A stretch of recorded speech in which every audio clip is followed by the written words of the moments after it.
Welcome to Cast and Crank, round 2 with Mike Gilbert for Swim It Underground month. Mike was on 60 something, I think.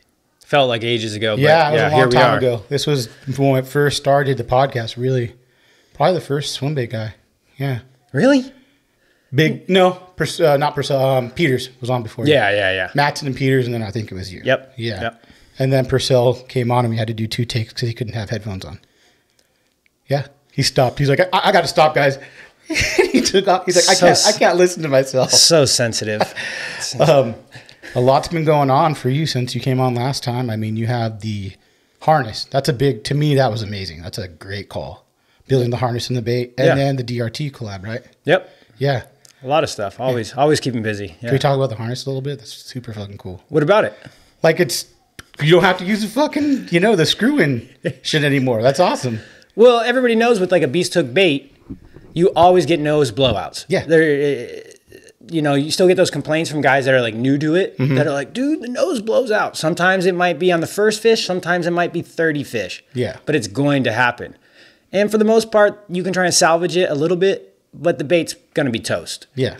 And then just really sitting down, thinking about how things can be implemented, just kind of looking at other things. And then, I don't know, it sounds crazy, but it's all, you just have like these epiphanies sometimes where you're just like, clink. You can be standing in line at the grocery store where it's just like, it just like clicks and you go, oh, dude, if I just do this, oh, yeah, that can all work. And I just hold it in this way.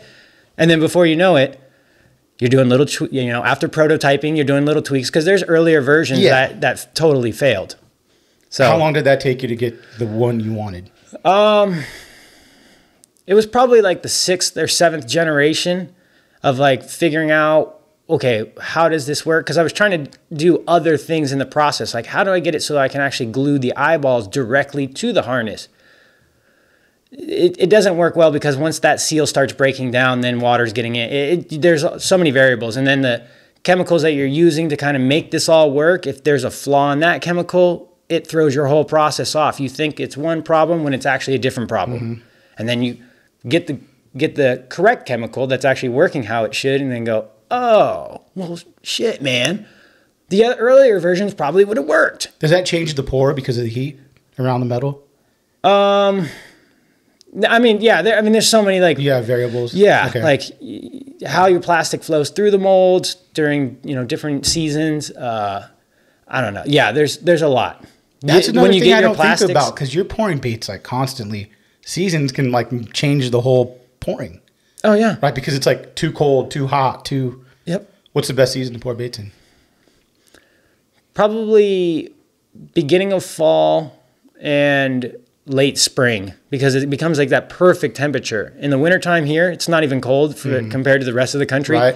But if it's 55 degrees or 50 degrees, my molds are cooling down a lot quicker than when it's 75, 80 degrees in the shop. Yeah. But then come summertime, it'll be pushing 100 in the shop and your molds are never cooling down. So now you're like, you're busting seam lines and things like that. You're like, oh, dude, just because you need a little bit of cool down so that the plastic can kind of solidify. Yes. Versus just keeps pouring through like your vents and things like that. Yeah. Yeah, for sure. And then you have the DRT collab, which is a bait that's hot right now. I'm going to say everyone wants one.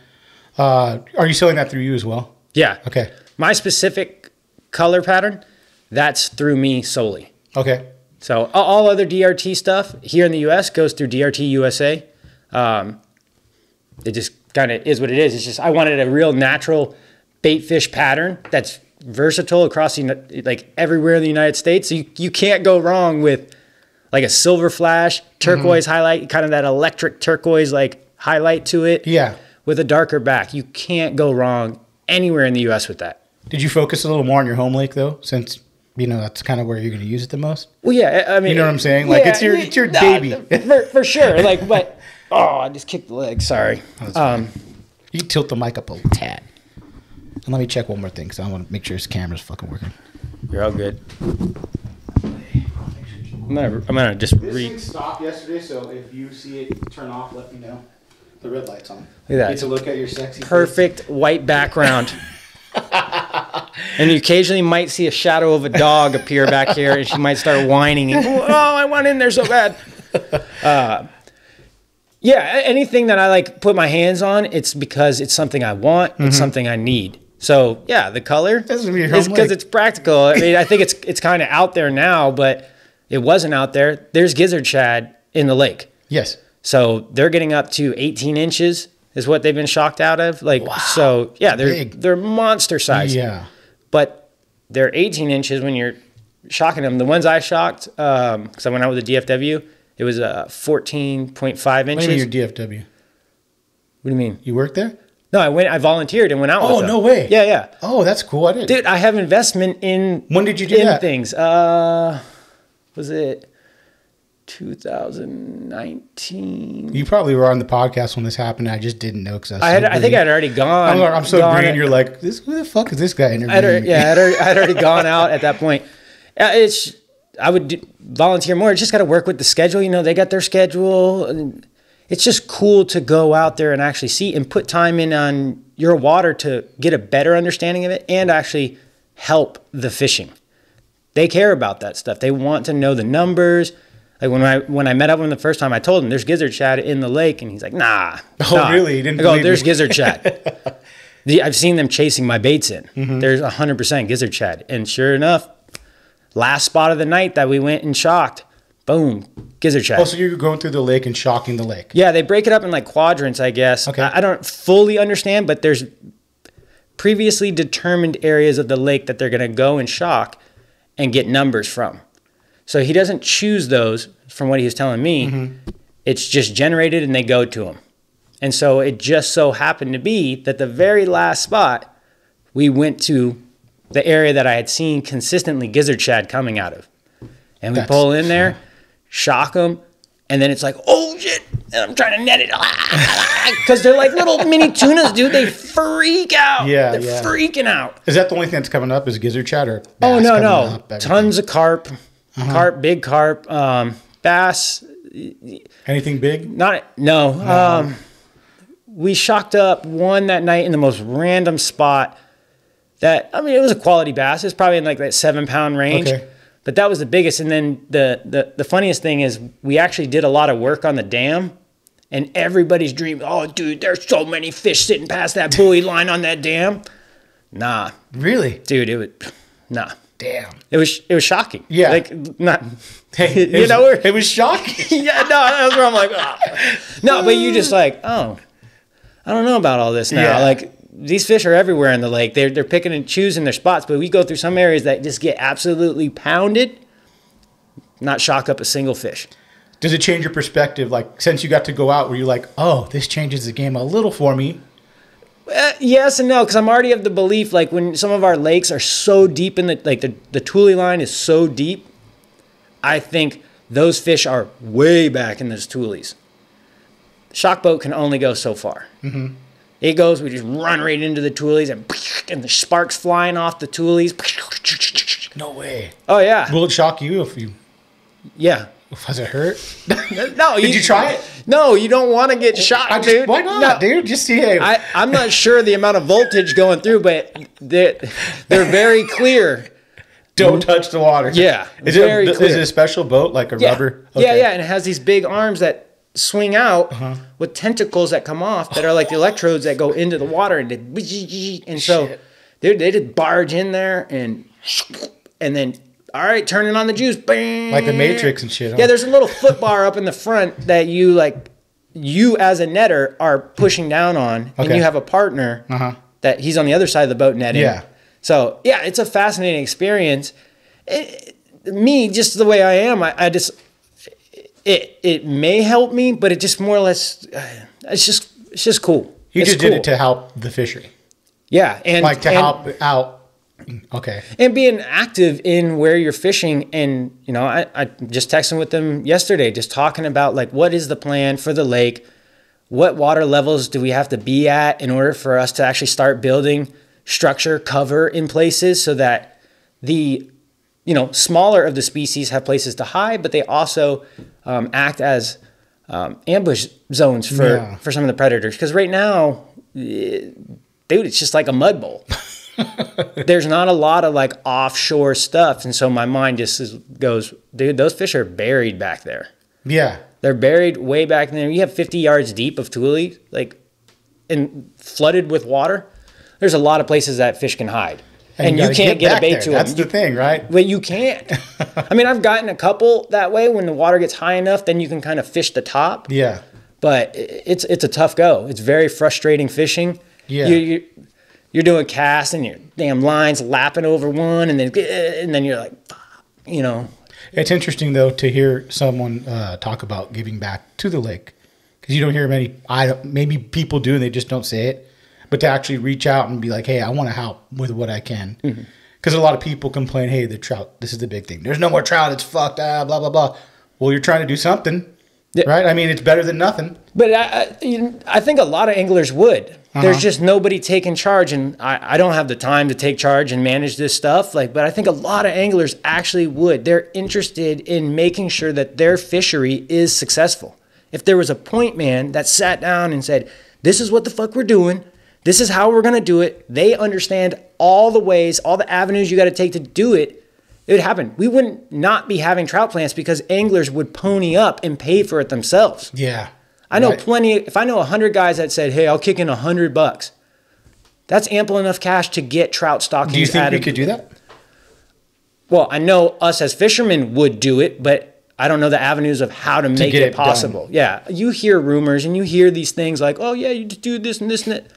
Nah, it ain't that easy. You gotta get someone that is political almost, like, or someone in that form, like a city council person or someone that can have some power. Or even just like the DFW, the dudes would be participating, and then the lake needs to approve it. But I don't understand why a lake would say no that already gets trout or has in the past. Why they would say, no, we don't want these free trout that you guys are paying to put in here.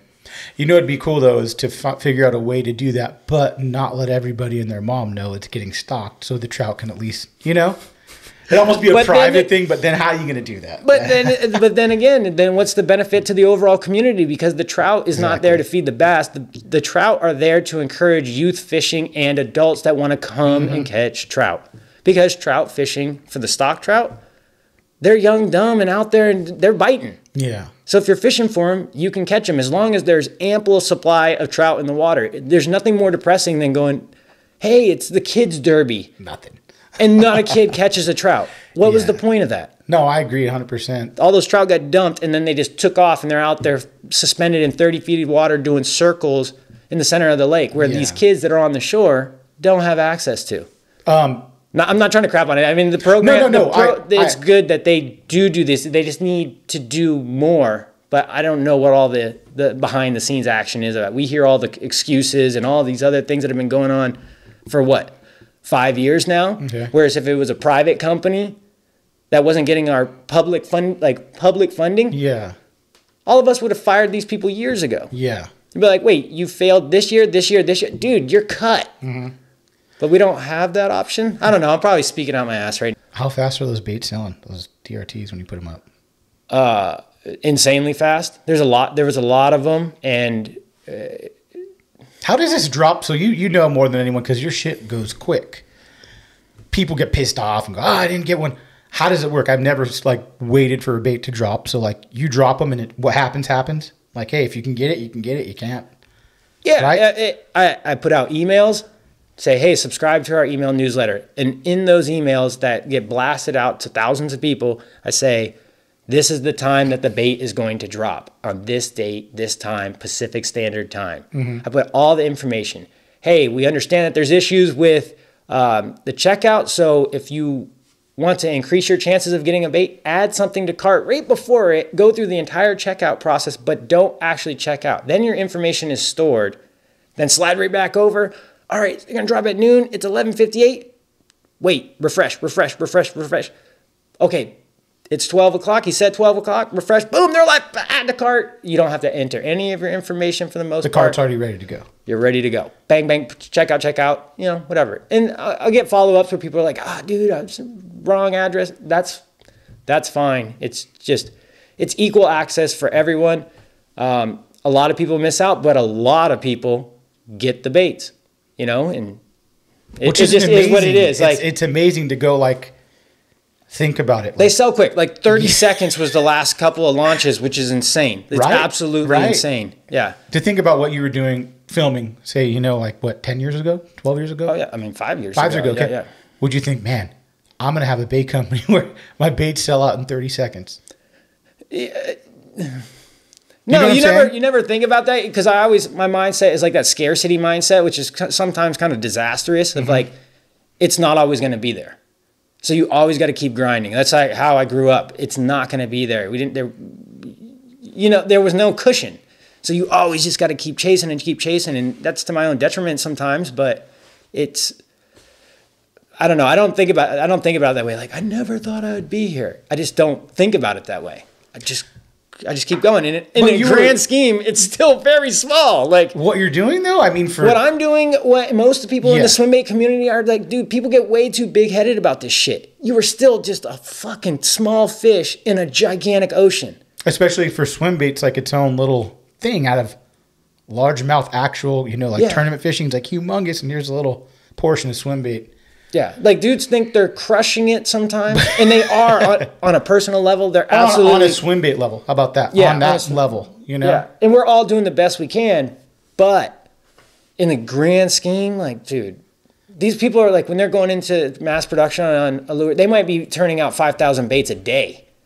Now think about that over the course of a month, how many baits they're producing, and dude, it's night and day level. Swim baits are a different thing, but it could get there as it becomes more and more popular. Do you see yourself ever doing a production? Before, when I asked you, you said no. Never. No, I didn't say no, never. I could never see myself making a production mold or production outfit of the bait that you make. Could you ever see that? I don't know, dude. I don't think I've ever. I think my problem, and what we talked about then, is facilitating USA production. There you go. That was it. Yeah. You would do it if you could keep it in the USA. Yeah. And so I'm talking to somebody right now, and we're trying to work out the details of how to do it. But it's very hard to do it in the USA, which I want to keep it in the USA for very specific reasons, my own beliefs, whatever. Yeah, of course. I don't want to practice in slave labor somewhere else across the world. I'm not putting this on other people, but I want to contribute to the American economy, American jobs. So I want to do it in the U.S. I just need to find places that have the ability to do it as a one-stop shop. Not. Would you bring the price down if you were saying putting out 5,000 a day?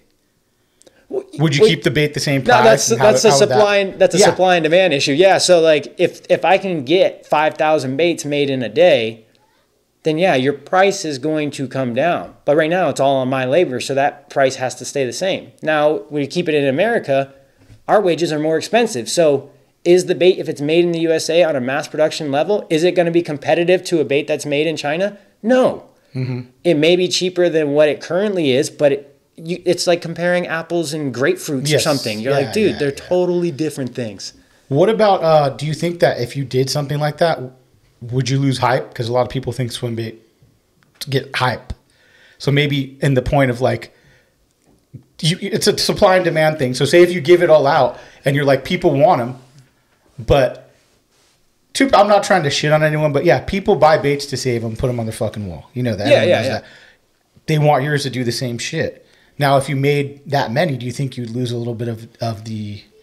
It's hard to what I'm trying to say. No, I understand what you're saying. Yeah. You're saying, does the allure disappear once they're widely available? But soft plastic baits aren't typically like collector's items. Some guys do keep them for a while, but like if they sit there for long enough, like if anybody has like any of the old, like a Batesmith or something like that, dude, the ones I have hanging, there's oil dripping off of them. They start, you don't want to keep them for that long, exposed to the air, all that stuff. But there would be a little bit of that allure once people determine, I can just get these whenever I want. Yeah. But I don't think, even on a mass production level, I'm going to be mass producing them at that type of level. Yeah. Like, it's still... You're not making an S-wave, where it's like I'm making, I get it. Yeah, the hard bait, like that stuff is totally different. Even the operation I'm talking to right now is not a huge operation. It's not like there's 100 employees in there and 50 machines. It's like a guy like myself, but bigger, that's been doing this longer, that would be more experienced, that has a production facility. That's basically what it comes down to. So it's not just myself sitting in there like, there's one, pouring baits. It's like, oh, you got 10 employees going, there's one. Yeah. You know, and those people deserve, a wage. So are you that'd be hard quality control a little, right? Well, because I'm a picky guy. Like when I do a podcast, I'm like, this audio sounds like fucking shit. I don't like it, and I know you're probably the same way with me. Like, I want it to be perfect. This is the way I want it. But you have to do your best to maintain a certain quality at the same time meeting your objective of, hey, I'm reaching more people. So if somebody has an issue with the bait once it gets into mass production, you go, hey man, send it back. I still want I still want you to have the experience that you should if there's an issue with it. Yeah. It's that simple. Like with the DRT stuff, the owner's going through he's still going through quality control issues, meaning like he pulls them out as he's like seeing them. Yeah. Boom, boom, boom, boom, boom. Like I was, Skyping with him or FaceTiming with him. And he's like, hey, do you want any of these? And he just pans over to a box and it's just full of my color, just boxes of them, blems. And they don't swim right, or they don't? No, these are just paint issues. Minuscule little paint issues, but they stand out compared to what the bait should actually look like. What does he do with all of them? Just give them away. That's cool. Like, what do you do with them? Use them. I mean, you don't need them because you're a big dicker. You got it all, buddy. No, I'm just fucking with you. Those are the ones yeah. A blend bait, for the most part, is just as good as like the picture perfect one. Yeah. It's going to catch the same fish for the most part. Do you feel, asked Oliver this question, do you feel that a painted bait affects the way it swims? Like when you repaint them? Repaints? So maybe not repaint, but like, I guess repaint, yeah, because you're going to take that bait and maybe say like a Roman mate or something. You sand it down, you apply the paint on it, you apply the sealer on it. Is it going to change the swim a little bit? Or does it stay the same? Is it factory? I don't know enough about the shit to even bother commenting. Like, I honestly don't. Like, yeah, sure. It doesn't matter to you, really. Not all painters are created equal. Yeah. Let's put it that way. Some know what they're doing, some don't. Yeah, yeah. Like, dude, I'll fuck up my own bait. Yeah, that's what I'm saying. Like, do you care more about the swim than you do about the paint? Like, it doesn't really fucking matter. Yeah, for sure. I mean, yeah. Like, the Hinkle trout, the big fish I caught on it, even the 17 on it, that was just a spray paint. I spray painted it. Yeah. Hinkle put it like his own original thing on it. I fished it hard, really started wearing it out. So I just took some metallic silver Krylon like paint and was like, psh, and just painted it silver again. Just solid silver. Damn.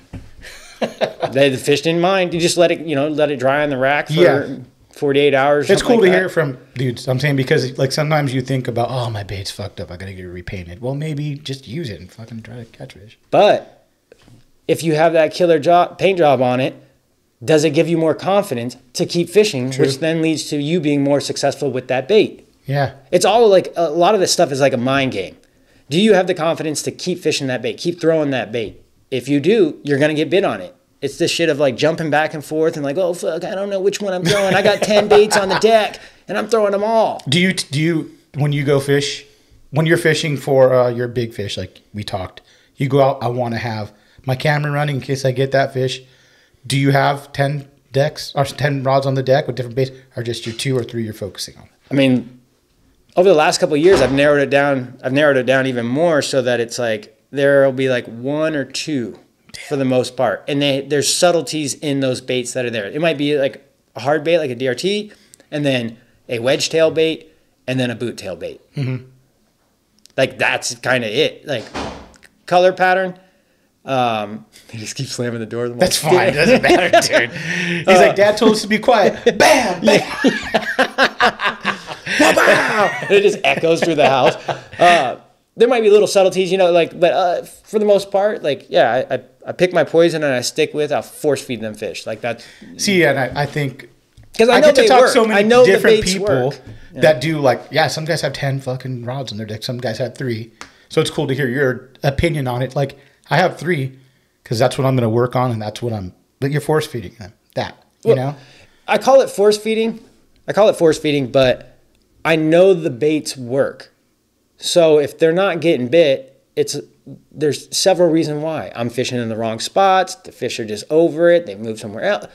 It's not the baits. A half hour and be like, this isn't going to work, and bail? No, but I have the feeling that I should just go home. Do you? Yeah. Once my happy ass gets to the lake, I'm stuck there. There's no just like, oh, I'm going home unless it's an emergency. I'm driving an hour to get to the lake. The whole process of checking in and all this other crap. Once I'm there, I'm stuck, regardless of how shitty it is. But, you know, like Butch will talk about that stuff.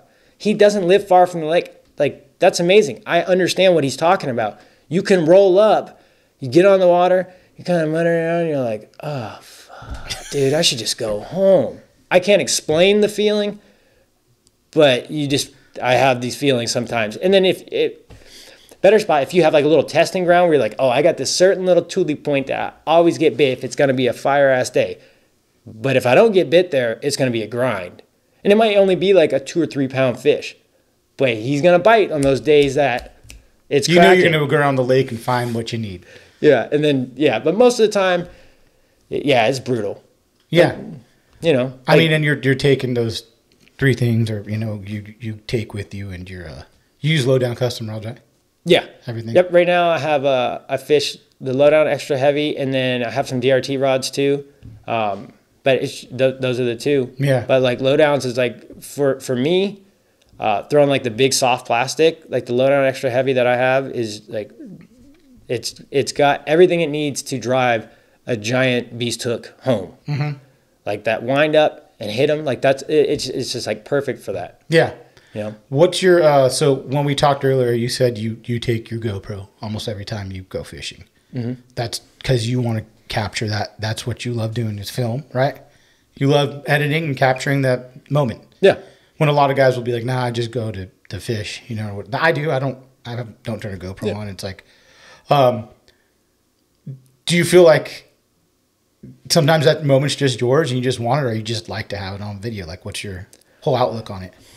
Well, I think there's a lot of confusion about like a GoPro, and people assume a lot out of seeing somebody that films.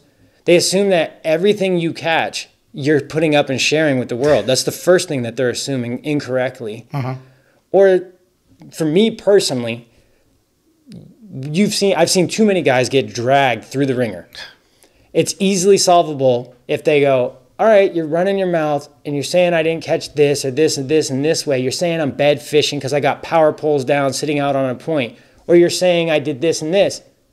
Just hang tight, dude. There's cast to catch of it. This is where Butch on this stuff is. It's absolutely brilliant. You can't call bullshit on something where you see somebody sit in the front of their fucking boat. Sorry, this stuff like gets me like, it does get me fired up because you can't call bullshit on somebody sitting on the front of the boat, casting it, and then retrieving and getting, you know, hit, and then hooking the fish and landing it. You can come up with all kinds of cockamamie bullshit about, dude, there's a fucking diver out there. And all.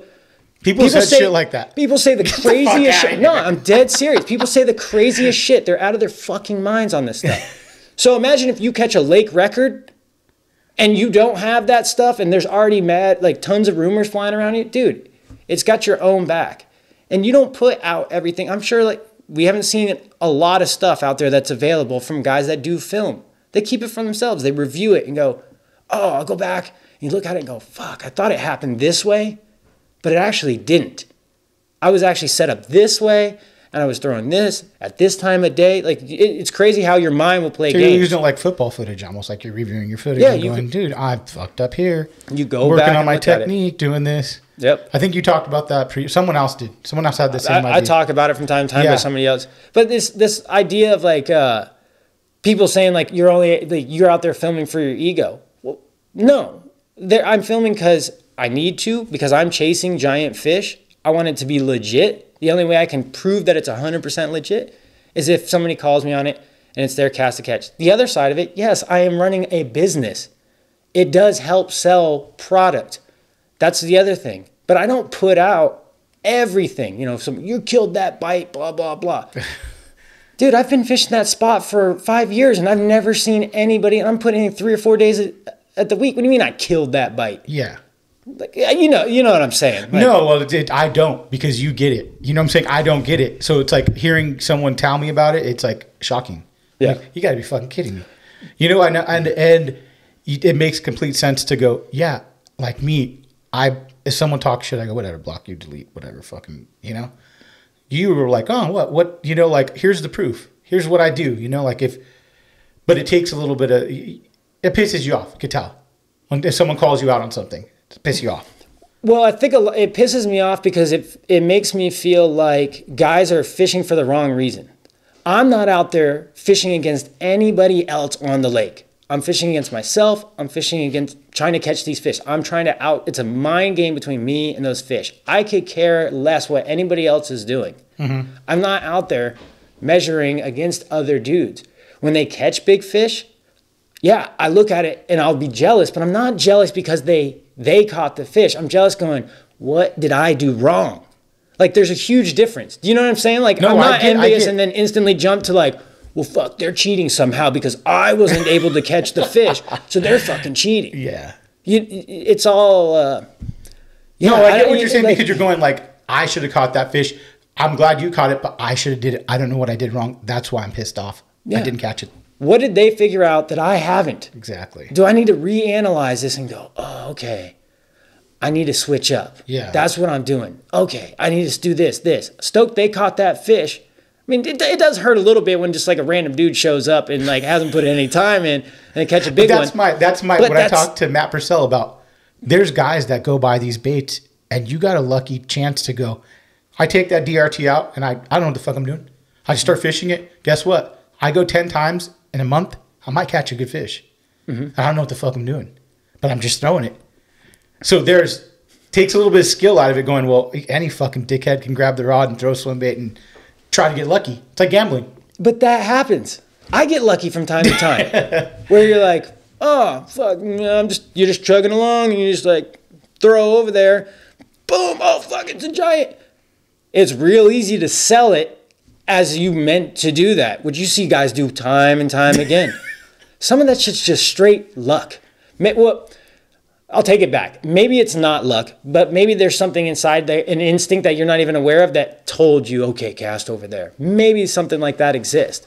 And I do believe there are things like that inside me and probably other guys that, a lot of anglers where you're just like, fuck, dude, something's telling me I got to go over there. Oh, I got to go over there. And then you do go over there and you get rewarded. What is that? I don't know. But you go over there, like you would do that. I would go over there and be like, well, now I'm learning a little more. So if I saw something, I'd go, oh, I'm going to go over there. But maybe I'd go, maybe the fish hang out in this fucking cove. I don't know. It's a guess. I'm not looking for a point. Some guys, maybe they're new and they just throw and they're catching that fish. So it could be luck too. And we talked about that, but it's a different thing when you're not lucky anymore. You don't get that because I'm still lucky. But you're reading water. Yeah, but you know what I'm saying? It's not luck because you're going, maybe you see there's a kind of a shadow or, whatever it might be, like a point. You're going over there because your instinct's telling you, I've done this repetitive movement 10,000 times and I know I can get bit that way. Yeah. Where me, I'm going to go, hey, fucking asshole, cast wherever and might get bit. Oh, cool, I still do that though. You still fuck around and just go, fucking whatever. Yeah, when you've worn out all your shit that you know what you're doing, you got to experiment. And the way you experiment is doing exactly what you do. Just like, fuck it, dude, I just got to go fish this and see. Like, maybe they've moved over here. I don't know. Yeah. And then that's where you stumble across new stuff and go, oh, dude, they did. They did pull over here. I don't know why, but they did. And then you start breaking that down. Why did they come over here? What changed? Yeah. Is it fishing pressure? Is it the way the wind blew? Dude, you can go down the laundry list. Like, why did they stop biting a wedge tail? Mm-hmm. It's because everybody's throwing a wedge tail. They're tired of seeing it. Well, maybe I got to switch up to a boot tail or vice versa. How big does electronics play into this for you? In which way? Reading the structure, like using electronics. Do you go more off of points, off of land, or are you actually looking, okay, I got to set up this way? You know what I'm saying? How big are you on it? I know Manny's like, I learned some stuff, kind of broke it down. I want to know how big you are on electronics. Like, oh, I got to use this, the GPS, the topography, blah, blah, blah, Or do you I'm not proficient at it. I just grind on it super hard and like really start to map. And I'll end up marking the same like waypoint 10 times because Humminbird, I don't know what the hell they got going on with the side crossing over. Anyways, now that I actually have better side scan, I use that a lot. And I've fished these lakes, the same lake, over and over and over. And I'm still staring at that side scan, seeing how things change. Seeing how it can set up. How can I set up better the next time? But, yeah, I mean, you might find a hump. That's a point. It's just a shitty little point. Doesn't look like much from one angle. And you just graph over it, and you've been graphing over it from years. Then that one time you happen to come at a different angle and go, oh, shit, dude, there's a little pocket on the backside of it. And then so you, okay, I'm going to mark that. You slide over there, you're fishing a different area, and you happen to go, man, it just feels dead. And you kind of look over and you're like, dude, that wind's blowing right into that point, nice and easy. Let me slide over to that shoreline, go down, and I'm going to cast into that pocket that I've never really paid attention to. Boom, catch a double digit. And you go, dude, yeah. What the fuck? You know, like, so constantly just analyzing that stuff and marking it and staring for fish too. Will you go out? Oh shit, there's fish over there. Will you go out days and just kind of like fuck with the electronics and be like, I'm not catching, but I'm looking. So maybe you're not fishing that much, but you're just going around the lake. Oh, I had an idea. I want to go check this out. I'm going to mark it out. Oh, then I want to go over here and mark this out. Will you spend time doing stuff like that or not really? Yeah. Like, so you break it down. Like those days, like where you're like, oh, you should just go home. You go and hit your spot, realize like, oh, this is kind of crap. Not really feeling it. Let me take a little bit of time to kind of go through and refresh my memory or possibly mark some new stuff. Like I had something that was, it's a trip to me in the lake I'm fishing. I found a spot last year that I didn't know existed. Nice like gravel bar. I was pumped on it. I caught a couple fish off of it. This year, doesn't exist. Damn. Where did it go? It just got filled back in with sediment. Yes. And so I was fishing it for a while and just being like, dude, this doesn't feel the same. What's going on? And so I'm just graphing and going, oh, I must be missing it with the side scan. I've side scanned everywhere around that bad boy. No, it's just gone. Damn. So it does have value to, even though you fish a lake a lot. Well, there's things like this. I'm a noob, so it's like I wouldn't think of doing that. Like, but I'm like, oh fuck, it's a good call. Like I'm not getting bit. Why not go look for some structure or mark some stuff? You know, just to make it a productive time on the lake because like I don't have a lot of time to get over there. So when I'm there, I want to make sure I'm using the time correctly. Mm-hmm. You know, and that's a great point of view. Also, how is it owning a company where you got to promote your bait, but you want to go out and catch a big fish at the same time? So it's like, do you have to separate those two? Like, so say maybe I'm going to go out and just fish the battle shad or whatever, you know, and not fish, you know, well, the DRT is different because you're promoting it right now. Mm-hmm. But another bait, like, you know, is there a separation between those two? Yeah, I mean, obviously, like, if it's your own company, there's incentive for you to catch fish. Because Manny said all you fish is your own bait. No, I'm just fucking. Manny, man, full of shit. Yeah, Manny's saying that as there's video footage out there when I had a company of catching a big fish on the front deck of his boat on not one of my baits. Oh, that's a fucking funny one, too. Yeah, it's like this. But no, it's a valid question because you have a company, so it's a different story. Like, some dudes like might not fish any other fucking bait but theirs. Mm-hmm. You know, and I want to know, do you do that trying to achieve your goal of getting the biggest fish? Can you do that with only your bait? No, wait, So like, so when we're talking about it, my goal is to catch a giant fish. Period. If I think something's going to give me an advantage, I will fish it. If I think there's no advantage to fishing that bait over my bait, then I will fish my bait. Okay. Does that make sense? No, 100%. But there are baits out there that I do feel may give me an advantage. So I will fish that bait in a heartbeat. That may change day to day. Yeah. You know what I'm saying? No. It's not like over across the season. It may be day to day like, oh shit, dude, they're turned off on this. Like that stuff happens and it may just like with the DRT, it may one little tiny nap. No motherfuckers around here. It may with the DRT, it may just be like, oh, I'm gonna fish it with the tail this way, or you know, I'm just gonna slightly change the action on it, how I'm retrieving it. It's simple things like that. Or when it comes into soft baits, it could be speed, it could be wedge tail, it could be the difference between a HUD or a bait smith. There's a lot of things that you can change that we may not think is that much of a difference, but it is. But then when you go out fishing, did I really answer that? You did. Okay. But as a company owner, like you want to catch something on your bait to promote your company, of course. It's your company. Yeah. So sometimes it maybe like sway you to fish your bait a little more. Like, say you're getting bit on a HUD and you know you could drag a HUD. For sure. I'm going to throw my bait and fucking get bit on a good fish. For sure. But that's common sense. But that also is like proof in the pudding too, is like you guys are all stuck in these old myths of like, oh, you got to crawl a bait when the water temp is this. That's just bullshit. For most of the time, like that's old nonsense that people sold you a bill of goods that was not right. Like when people were saying, and it's different for... Do you fish that same way though during the winter? When people first started fishing slide swimmers, they said it was like a warm water bait only. They didn't know that guys were catching them in cold water. Like this is what like the stuff that I'm talking about, the dishonesty of salesmen, of selling people like horseshit. There's so many variables out there. It's so hard to say this is the only way. Because if I say this is the only way, I'm sure there's some dude out there absolutely crushing them the exact opposite way I'm using a bait. Yeah. You know, so yeah, there's incentive for me to fish my baits, but it's also just proof that all these things, being a boot tail and you can't get bit and certain things. Nah, dude. It's all just, you got to do what you If you know what you're doing with the bait, yes. you can go out there and fish and catch fish. Yeah. That's what it comes down to. Like give good anglers any bait, I would believe that they can go out there and catch fish. Makes sense. Whether it's a thumper tail, anything. Just go down the list, dude. A HUD, anything. They're going to figure it out. It might take them a little bit of time. But they're going to figure it out, and they're going to go out there and start catching fish on it. Awesome. You know? We're going to start on your Q&A because there's a lot of fucking questions. Yeah. A lot. Here's just one thing. Just back on the like side scan and stuff right now.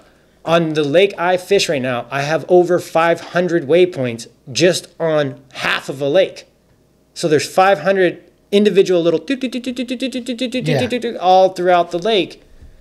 So that I know as I go into an area, I'm like, oh, there's a little boulder there. There's this there. There's this there. This there. And from somebody How long does that take you? How many years of you marking? That's just in the last year. I've marked all that. Oh, just in the last year. Yeah. Oh, damn. And think about it, we were COVID lockdown stuff, so it's like, fuck, you were just fishing.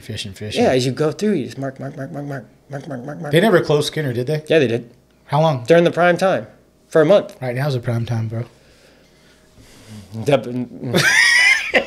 No comment. Let people. Yeah, it's always the prime time. People are stroking them out there. No, dude. The prime time is when you happen to show up there and catch a fish. Other than that, yeah, it's rough. That place, like, everybody says this. Like, Southern California will just, like, just hand you your ass. Like, you think you know what you're doing, and then you don't. Have you gone back east to fish? And I've went one time, and it's a totally different experience. Yeah. But just other bodies of water are much different than Southern California fishing. Like in Southern California, you can be doing everything right and still not catch fish. Yeah. It's actually a surprise when you're doing everything right and the fish is where it should be, where it would be on any other body of water. You go, holy shit, dude! This fish actually was set up how a fish should be, you know. And people say that all the time, but I think there is a lot of truth to it. It is. Do you think if you fish swim baits here, it makes you a better fisherman when you go somewhere else because it's just so pressured? No, doesn't. No, matter. I think if you fish swim baits in Southern California and you're successful, there's a high likelihood that you could go somewhere else and be successful too. Okay. But just because you throw swim baits in Southern California does not mean you're going to be successful somewhere else. If you're not catching them here, you might stumble into them somewhere else. But a lot of this stuff, if you just look at the lake and how guys are setting up on spots, you're setting yourself up to catch fish, but not catch the quality or the quantity of fish you're looking for. It's like boat positioning, retrieves, all that stuff still matters in other parts of the country. Yeah. You know? Yeah. So... yeah, I mean, you just see it. Like, you're on the water so much. How many times a week you're fishing? Now I try and do at least 3 days. Like, it goes into like my season. So it's like I do 3 days around those moons and just bang, bang, bang, bang. And I try not to fish the weekend. It better be damn good on the weekday in order to drag me out there on the weekend. I went to DVL and I got lucky. It was last Saturday or Saturday before, and I think I was 10th in line at 4:45. By 5:30, there was 40 people behind me. I was like, oh my God, dude. Dude, those days are done for me. I got too much shit. I'm like up till like 2 a.m. Like I can't get up at 4 a.m. anymore. And then. Do you fish whenever you want to go to the lake, or do you get up in the morning to go? No, I get up. I got a morning routine, dude. I like get up. I'll smoke a cigarette. I gotta sit around. Coffee. Like, maybe tinker with stuff like in the shop, and then go. Okay, let me slide on out there. But my mind is already made the plan days in advance, and so it's like, okay, I'm gonna go. But yeah, I get on the lake like 9, 10. Like I go and I'll fish hard for those 6 hours. But I've done it enough times you don't need to know. You coming in there first thing in the morning for that bite. I don't know where the bite is at that first thing in the morning, and I never will find out where it's at if I'm not going. But since I don't know right now, I don't stress about it. I don't know where the fish are, going off at 6 o'clock in the morning like I used to at other lakes. I knew where they were going off. This lake? Don't feel like getting up that early, right? Yeah, it's cold. It's California cold. It might be like 40 degrees. But no, honestly, it's just nice. Like you get up and you like kind of do your stuff real quick, hang out, maybe shower, and then hop in the truck and go to the lake. It's so not stressing about it. And even coming here today, I'm like, fuck, bro, I should stop leaving at 6 in the morning. I got here so fucking quick. I'm like, dude, because I'm the guy that'll get up at fucking 4 o'clock. I got to get in line, first in line. And I'm like, I can't do this anymore. I'm getting old, man. It's like fucking early, Well, dude, what's the incentive to get there at 6 o'clock in the morning? That's when they're biting, dude. With every other asshole, every other dipshit like me, like we're all just fumbling around out there, and then they all leave just like you do at noon because you're cooked, and you're like, oh. Yep. Whereas you could show up at 10, and then after 1 o'clock, 75% of the boats have already left. So now the lake is down. Yep. Yeah. It's cleared out. Now you have the lake to yourself. Like I used to love it on some of the San Diego lakes. Dude, that last hour before sun, it wasn't necessarily like, oh, the feeding's going to kick in and I'm going to go to these certain spots. That helps. That's going on. Mm-hmm. But there's also going from 40 boats on this water to now 5. That's a big deal. Huge difference. Are you big with electronics when you're fishing? Will you turn off stuff? Yeah. Yeah. Okay. It trips me out if it's like I get disappointed if I go through an area that I'm like, yeah, I'm going to get bit. And then I go back and I go to leave and I go, fuck, that's why I didn't get bit. Dude, do you think it makes that big of a difference? I think so, but there might not be any scientific proof to that.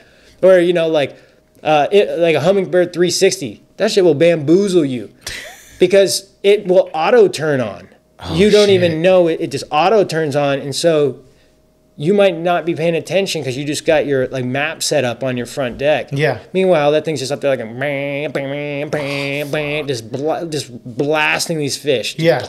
Frying their brains. So now I've spent enough time. I hear that subtle little signal that it's putting out that if I'm going, I go, wait, fuck, turning it off because I do. But okay, you could dive deep on this too. If the fish are so pressured, from everybody always having their graphs on, don't they become used to it? True. And it's not something that scares them away? But then it's like if you're rolling up without it and they see a big shadow and they're not used to that, or something, But it could scare them that way if it's off. I don't know. You can go either way. Well, that's what I'm saying. You can't say, that's why it's a belief. Mm-hmm. I think and I feel this way, but I don't know if it's true. I mean, you brought up the shadow. Yes.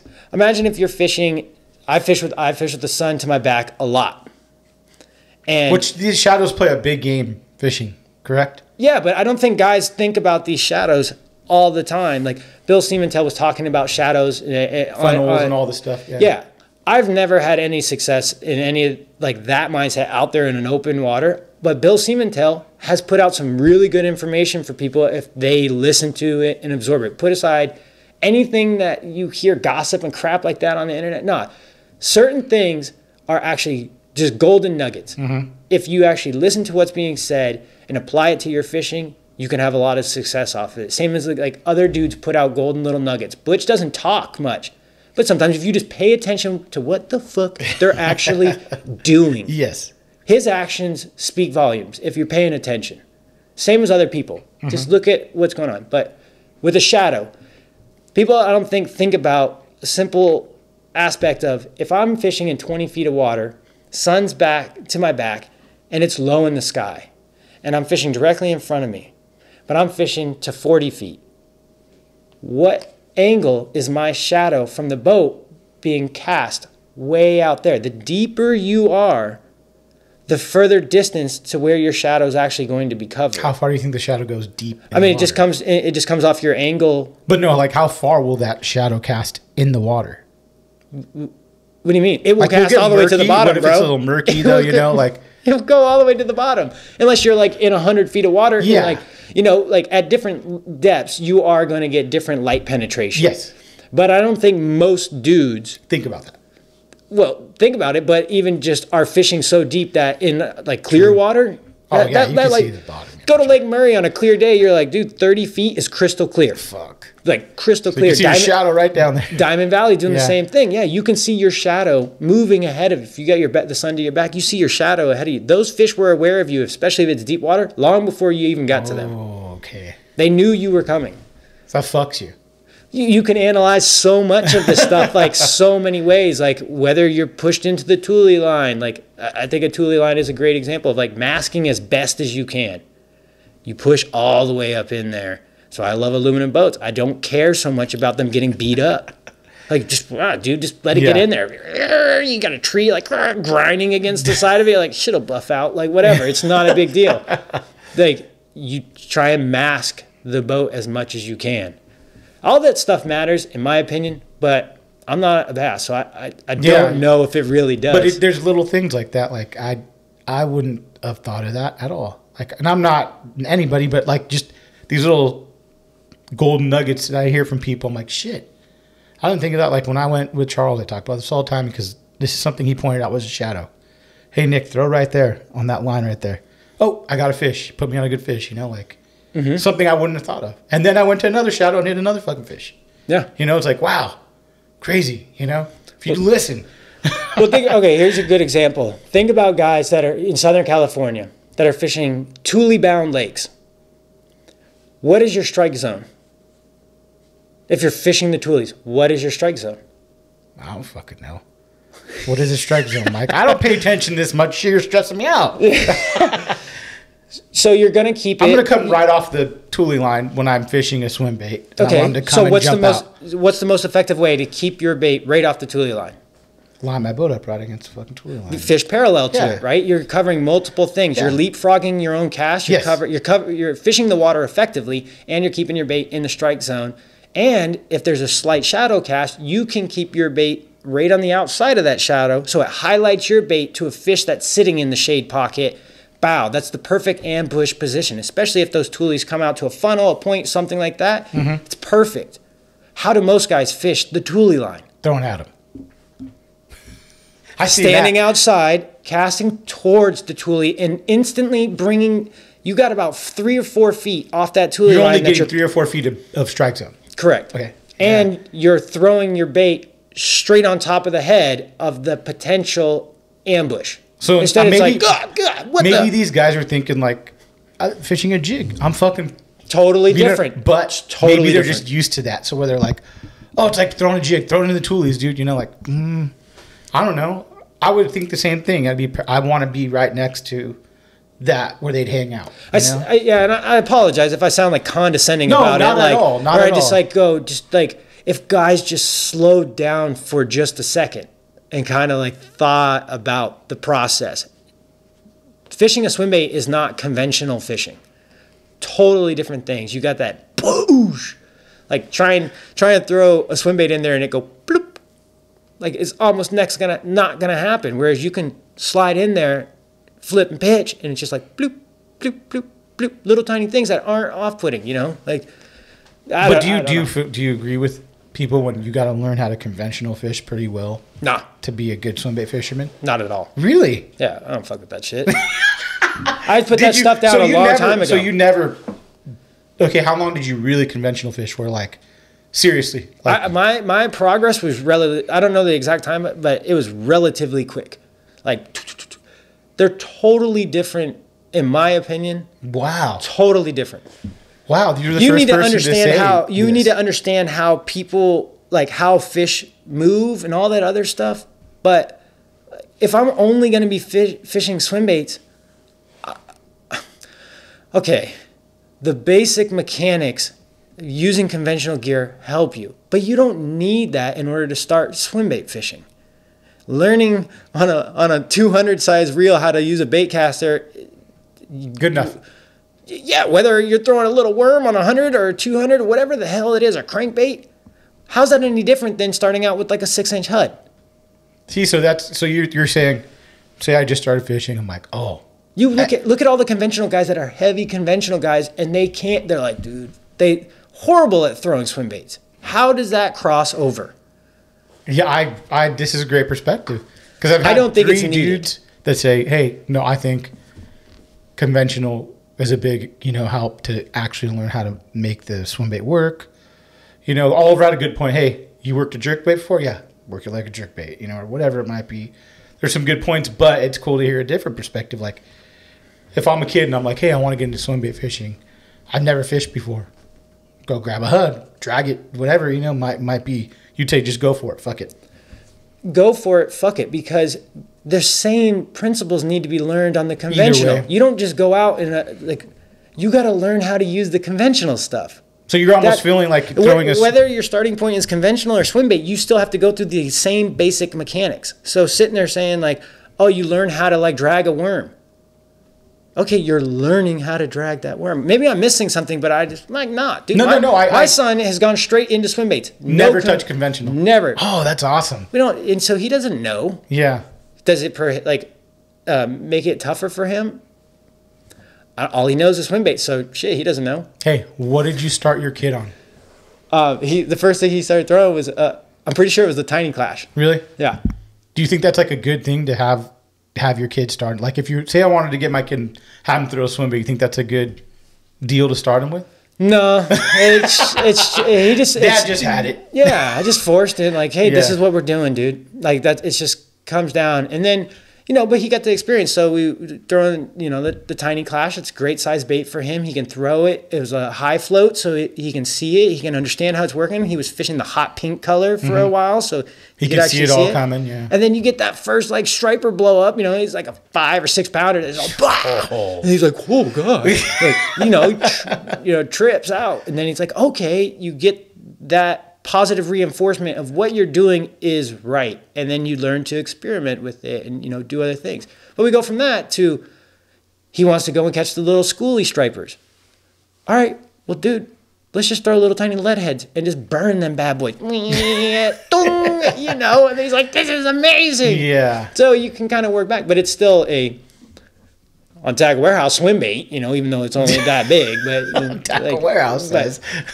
Dude, he's out there. He's throwing double rigs with me and stuff like that, and doing it till that's fine. awesome. Yeah, but it's cool to hear your perspective because you're kind of thinking outside the box. I'm going to say a little because everyone else is like, nope, you got to do it this way.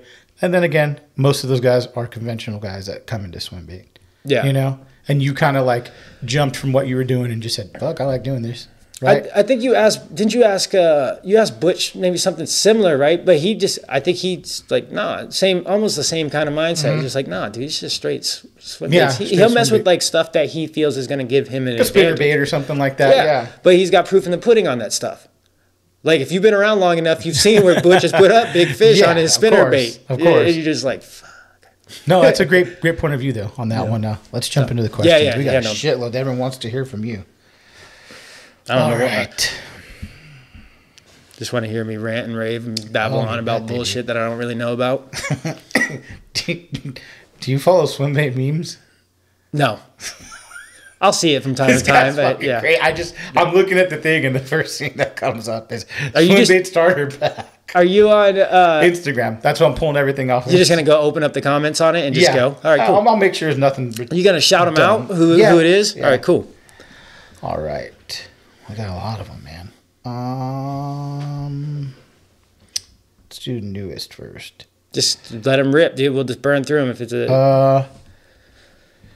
Can you talk a little more about on how you broke down the conversation of soft baits to Manny Chi? I'd like to hear more technique on that. Well, Manny Chi's not on this one. Yeah, I'm like out of context. I'm not sure on that. I mean, it's just like a lot of guys are uncomfortable. When I first introduced soft baits to Manny seemed like somewhat uncomfortable with them. Did you introduce your bait to him, to Manny? Yeah. Okay. Yeah, but just in soft baits in general. Like look at the pattern out there. Guys can go out there and catch fish on a hard bait. The fish hook themselves for the most part. Yes. Soft bait, there's a little bit more method to the madness where it's timing. There's just more stuff. But if you end up building confidence in it and you fish it harder, I think you can have more success with it. So Manny just needed to be introduced to it, a little bit of like tune up on like the mechanics, a little bit of confidence boost, get on his boat, get on my boat, show him it's done. Manny's a smart dude. He's a brilliant like angler. So it's like click, click, click, click, click. It's like clicking in his mind. Boom. It doesn't, it's not 6 months of him trial and error. It's like 2 hours. Yeah. You know? Makes sense. That was C3P Joe. Oh, okay, cool. Yeah. He basically had all the pieces already there. He just needed a little glue. And then, boom, he's good. This is Marshall Arn Wine. I think. Please tell us the secret to your weedless Huddleston you made. It's basically just removing the HUD harness, rate of fall 5s, can't have a jig hook in it. So I think the new ones, they all have jig hooks, right? Old school HUDs, you can pull it out. You basically Dremel out a trough and like a hollow spot, so the bait becomes a hollow cavity, and you just do the butch crimp wire rig onto a single like 3/0 owner twist lock hook that sits in that little trough, and it sits just below the skin of a HUD. You glue it back together. It's a one and done bait though. You do it once, it's done. You catch a fish on it, boom, it's done. Can't use it again? No, you just got to go home and go home and do surgery on it. That's all. But then you're back. You're good. I'm gonna lift this up just a smidge. Yeah, go for it. I think it's like sagging. Just grab the whole thing. It don't fucking matter. Just push it. You notice I'm like slowly melting down. I'm like, oh. You can hear yourself. That's the quitter. That's the quitter stand. I shouldn't have gave you that one. Oh, is that what it is? It's a quitter stand. Yeah. The quitter. It's like your socks that quit. You know. Yeah, dude. Yeah. All right. Yeah, that's so when you were fucking with that, were you already making your bait or no? No. That was. Did that kind of give you the idea to go, fuck, I can make something way better than this? No, and it's not better. Like I actually like my little like modification to the HUD. I can't figure out how to do it. It's super labor intensive, and HUD's got his own formulas with his harness that makes certain things work that I'm not trying to get into. It's like it is what it is. I can modify his. I'll tell you this though. There's a difference between throwing a bait with a hook, an obvious exposed hook, and a bait that doesn't look like there's any hook. And then little do they know, they get hit, because it's there. It's just completely hit. People can run tests. Go into a highly pressured area that there's fish. Throw a bait that has obvious hooks on it. Throw a bait that doesn't. You'll be surprised at how many more bites you can get on a bait that doesn't have a hook. Yeah. Oh, I bet. You're all, what the hell? This is One Time 5.0. How do you approach your spot? You've talked before about turning off the electronics and trying to be as stealthy as possible, but how do you approach the spot facing sun, back to sun? We just talked about this pretty intensely. I will say one thing. I hate the wind in my face and I hate the sun in my eyes. Behind you. Always. I try and keep it behind me. And that way it's not lapping on my boat. The wind just blap, blap, blap, blap, blap, echoing and all that stuff. If I'm just blowing in with that breeze, it's all good. There you go. It's a good answer. And we did talk about that, so we won't really go into detail about it. That was One Time 5.0. This is Chad Everett Switzer.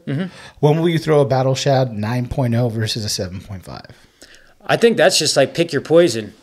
I prefer the 9.0. I have sized down recently, just kind of like, ooh, I'm getting bit on the 9, but they're not eating it. So you size down a little bit, boom. Okay, they're eating it now. I prefer the 9 just because it just really gets the attention. But I understand that some guys might feel like it's a little bit too much for their water. For Southern California waters, it's never too much. Yeah. Just sometimes it's the difference between engulfing it and just slapping it. And that's where I go, shit, dude, they got to size down a smidge. Great. Alex Burton 00. Any other hobbies?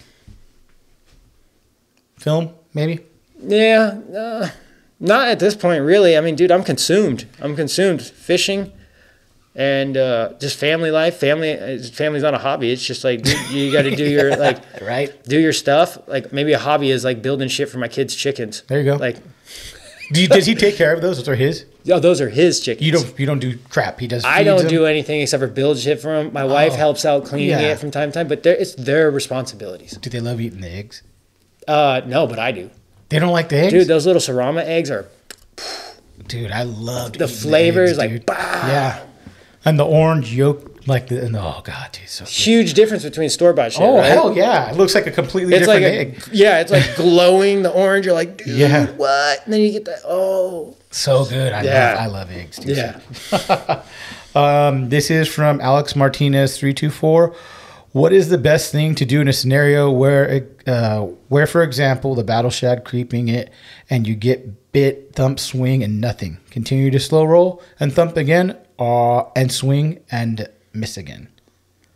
That happens. That's swim bait fishing. Yeah. Like, that's going to happen. I go through time and time that's happening. You might come back the next day. Those same fish are now eating the bait. Yeah. So, I mean, dude, there's no cut and dry answer to this stuff, but I think experience, time on the water, tells you, like, they're just slapping the bait today. Yeah. That's what they're doing. And they might not do that to a different bait that day. You know, but smaller, bigger, something. Yeah. Okay. It's on you. Your experience will tell you, kind of like point you in the right direction. He got a speeding ticket because he was typing this. Hey, I'll give you a free shirt. How about that? You could get a cast and crank shirt for getting a ticket. I don't know why you texting and typing, bro. Yeah, it's not, you're against the law, bro. This was up for like 5 days. There was no rush. Let's see. Oh, this is a good one. Andrew Coleb, Coleb. Biggest fish lost at the boat. I don't know. I don't get you. Like, you can speculate fish tails. Like, oh, it was like 19 pounds. That was 18 pounds. That was 17 pounds. Do you think you caught one bigger than 17? The most heartbreaking. No, hell no. Okay. No, like, I've seen big fish, but no, I haven't lost a fish that I'm aware of at that size next to the boat. Okay. I've lost one that was, I know, a big fish, but I didn't get to see the full frame. All I got to see was the head, and I'm like, oh, it's a big-ass head, and it wasn't moving. Like, it wasn't moving. That was a big fish. But the most heartbreaking one, I think, that was a quality fish, and my mind has maybe inflated it a little bit, but, like, at the time, I thought it was a teen potential fish, was like the Arizona fish where my dumbass, the net was stuck in the damn the thing, and I'm sitting there and watching this fat girl. But for all I know, dude, those fish look big, and then you could put them in, and you're like, oh, it's like 9 something. But everybody, right. Dude, the adrenaline's pumping, and shit just starts getting exaggerated before you know it. Dude, the mouth was as big as a steering wheel. That goes to a certain person if they watch this, because I've held him accountable for that for years, because he's like, dude, I'm telling you, your mouth was as big as a steering wheel. And I was sitting in my car when I was driving. I'm like, do you know how big a steering wheel is? And it goes back to your point of going, that's why I record it. So if I did catch it, you might see me flip out and go, oh, but I show you how much it weighs. Yeah. You know, that's what it is. I weigh almost every single one of them. I even weighed a damn, what I thought was a 3-pounder. The other day I was like, hey, let me just brush up real quick. And I put a fish on a scale, and it was 475. And I was like, oh, fuck, at least I'm under guessing these little guys. Going bigger. But then I've been just throwing them back like, oh, little shitty 3-pounder. Like, you know, they're still fun, though. I still like getting bit by them. This is from Alex Martinez 324. Does scent really make that much of a difference? For me, it does. Yeah? Yeah, I mean, I think it's important. What do you use?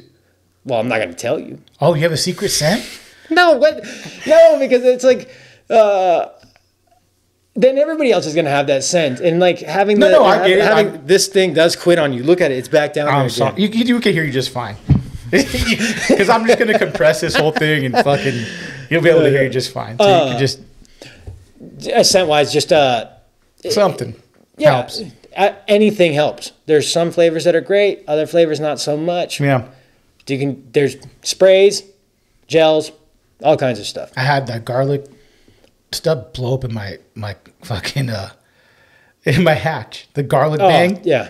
I was like, I opened it. I'm like, oh shit, fucking everywhere. It stunk like hookup baits in my fucking. That's why they say that's why it's ground shipping only, bro. Do you have any experience chasing bass or carp eaters? Bass that are carp eaters? I think that's what they're asking. I guess so. I don't specifically ever target bass with carp baits. It makes sense too. Mm-hmm. Like a long time ago, I think like 5 years ago, we did a carp pattern with the Nate's like bait collab, that big one. There's so many damn carp in the lake, but you only ever see them of a certain size. So I'd assume that something's eating them, whether it's stripers or bass, bluegill, any of those predatory fish are munching on those little carp. Yeah, all the way probably up to like till they're non-edible. What are your thoughts? This is Ian Berg. What are your thoughts on how bass trap or ambush bait?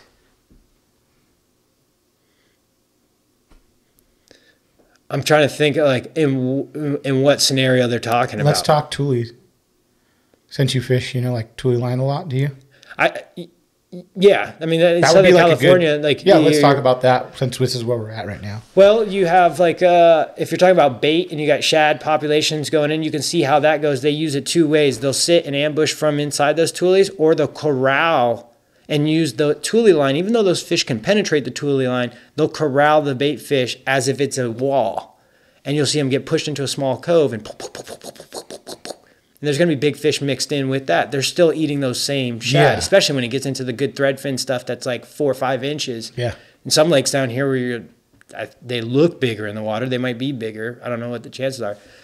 Trout, I think it's similar, but it's more of just quick, bow, bow, shooting out and clobbering it. Coming right out and just grabbing it. Yeah, that's like a tule. Like it's instantaneous. They want to keep that distance as short as possible. Yeah. They don't want to travel 30 feet. They're waiting for that fish to come by close, so it just it happens quick. Great. What's your longest no fish slump and what helped you overcome it? That was from Owen Swimbaits. No fish slump. Was it last year or the year before? I think it was the year before. It was I think I talked about it the last time. Yeah, I think you were on the podcast when you said. Dude, it was brutal. Was it? I can't remember. The old podcast, I feel like it may have been like close to 48 trips or something like that. You said something crazy. Yeah. 48 trips? Yeah, brutal. Yeah. Was it just you or was it? Dude, in order for me to be successful, I fucking grind and don't give up. Like, and I'm not like saying that beating my chest. No, like, dude, I suck. And I like keep going and going and going and going. Were other dudes catching fish buddies and we're like, yeah, I'm doing this. Or I'm not that I know of. It seemed like at that time everyone was eating it. Yeah. I mean, people were probably catching fish here and there, but like I wasn't. Yeah. It's not. It's just, were you fishing everywhere? No, that was staying the same thing. Like, so I knew the water and I was hunting and seeing stuff. They just weren't cooperating.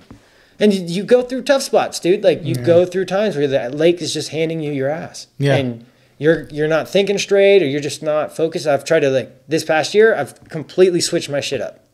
I caught big fish that year, but it's not a predictable pattern. Yeah. And that's what you want. You want to play the percentages and be predictable. Like I can go here and catch them, not just like, hope I stumble across this one today.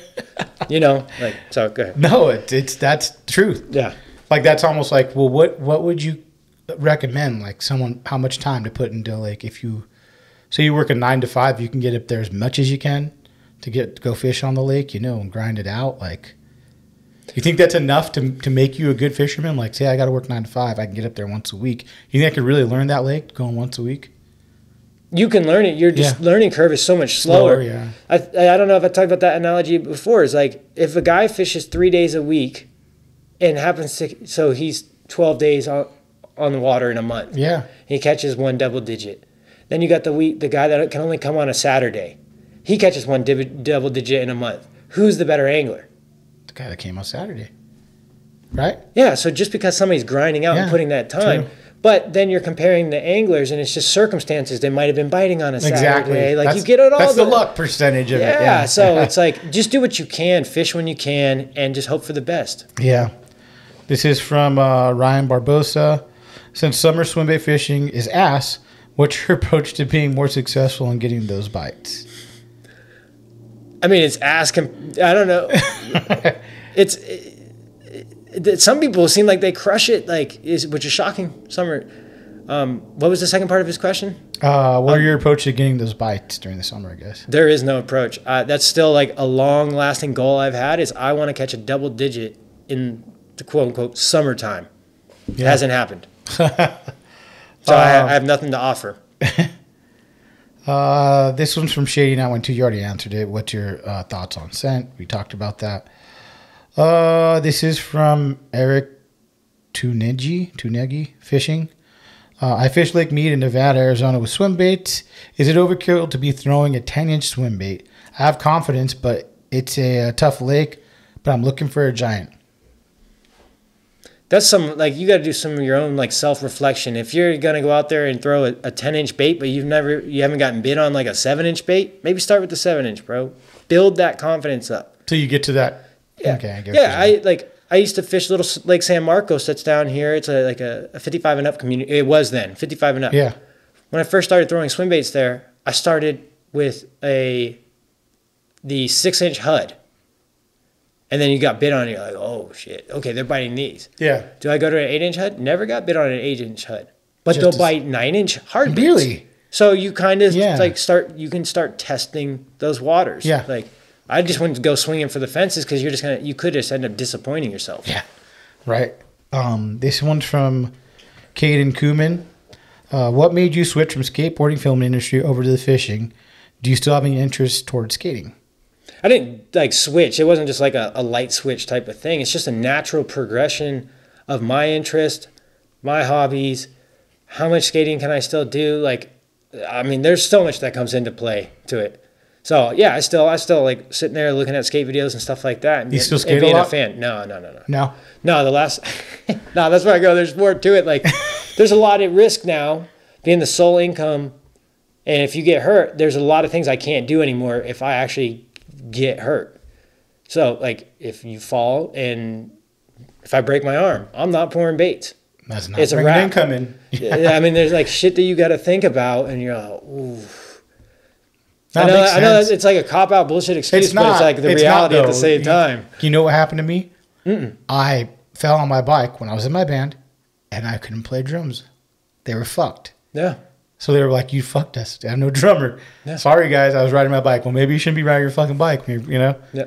These things get said to you, though, too. That's what's funny. When I worked in the skate industry, there would be hey, dude, maybe you calm down a little bit. You're going a little bit too hard. If you hurt yourself, then you're not going to be able to, film. And that's going to be an issue. See? And you're like, wait, what? Yeah. And then you're like, oh, I get it. They're looking at it from a business perspective as your employer going, it's Don't fuck around, dude. Yeah, it's like a gentle nudge. Hey, bro, just heads up. Heads up. First swim bait you ever owned, Night Bite. Well, that's the guy's name, Night Bite. Yeah. First swim bait. That's Chukrin, isn't it? Isn't Night Bite Chukrin? I don't know. Yeah, I think it is. First swim bait I ever owned. Are we counting what we classify as swim baits or what just the general market classifies? General market. No. Bro, I was catching fucking crappie on those little fucking Storm 2-inch. Let's talk about your first big bass swim bait that you owned. Oh, it'd be a HUD. HUD? Yeah, HUD for days. I'm pretty sure.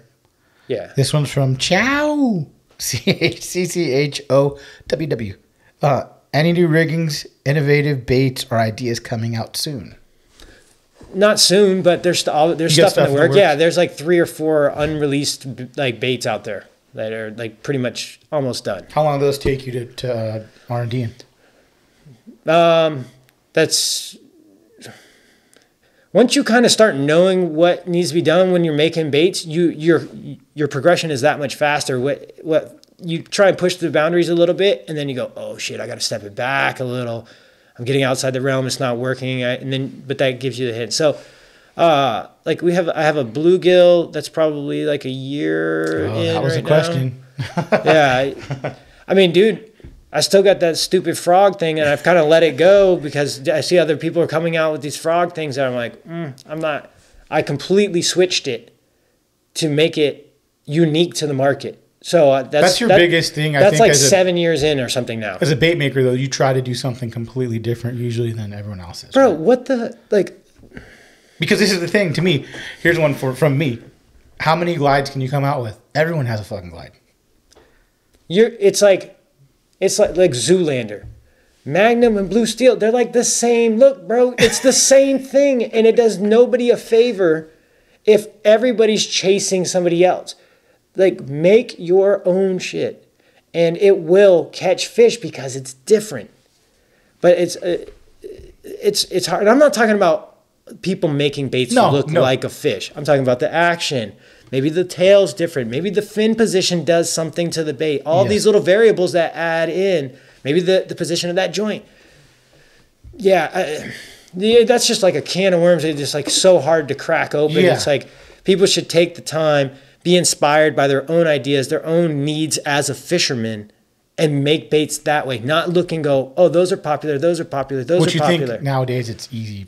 A lot of people are doing that. Like, hey, 100%. I can make a glide and just copy glide someone else. 100%. Like this idea of like adding weights to a hard bait as some revolutionary idea. Like, nah, dude, people have been doing that shit for days. Or like I've had people tell me multiple times, not just like one individual tell me, oh, like I'm just putting a weighted pocket in a hollow cavity because that's like what people do. It goes, that's not what people did 5 years ago. But you see it so plagiarized now that you think it's acceptable to put it on your baits. Like it's just common knowledge. Well, I guess it's almost right? like it's like this. The bait flip thing. Come to me. Talk to me about it. We can work things out. Yeah. Like be straight up with persons. Like I'm trying to work with other bait makers right now so that we can set a standard of like this is how it's done properly. If you're going to be that dude that operates outside these channels because you made a different fucking Dremel mark on it and then you call it your own, that's bullshit. Like just because you changed the lines on the bait doesn't mean it's different. But then this is hard because there's so nothing hard about that. That's very plain and simple. No. But you have 50 people that are making glides that are pretty much, how many of them are the same thing? There's a patent owner on a glide though. There's a patent owner on the glide. Who owns the patent?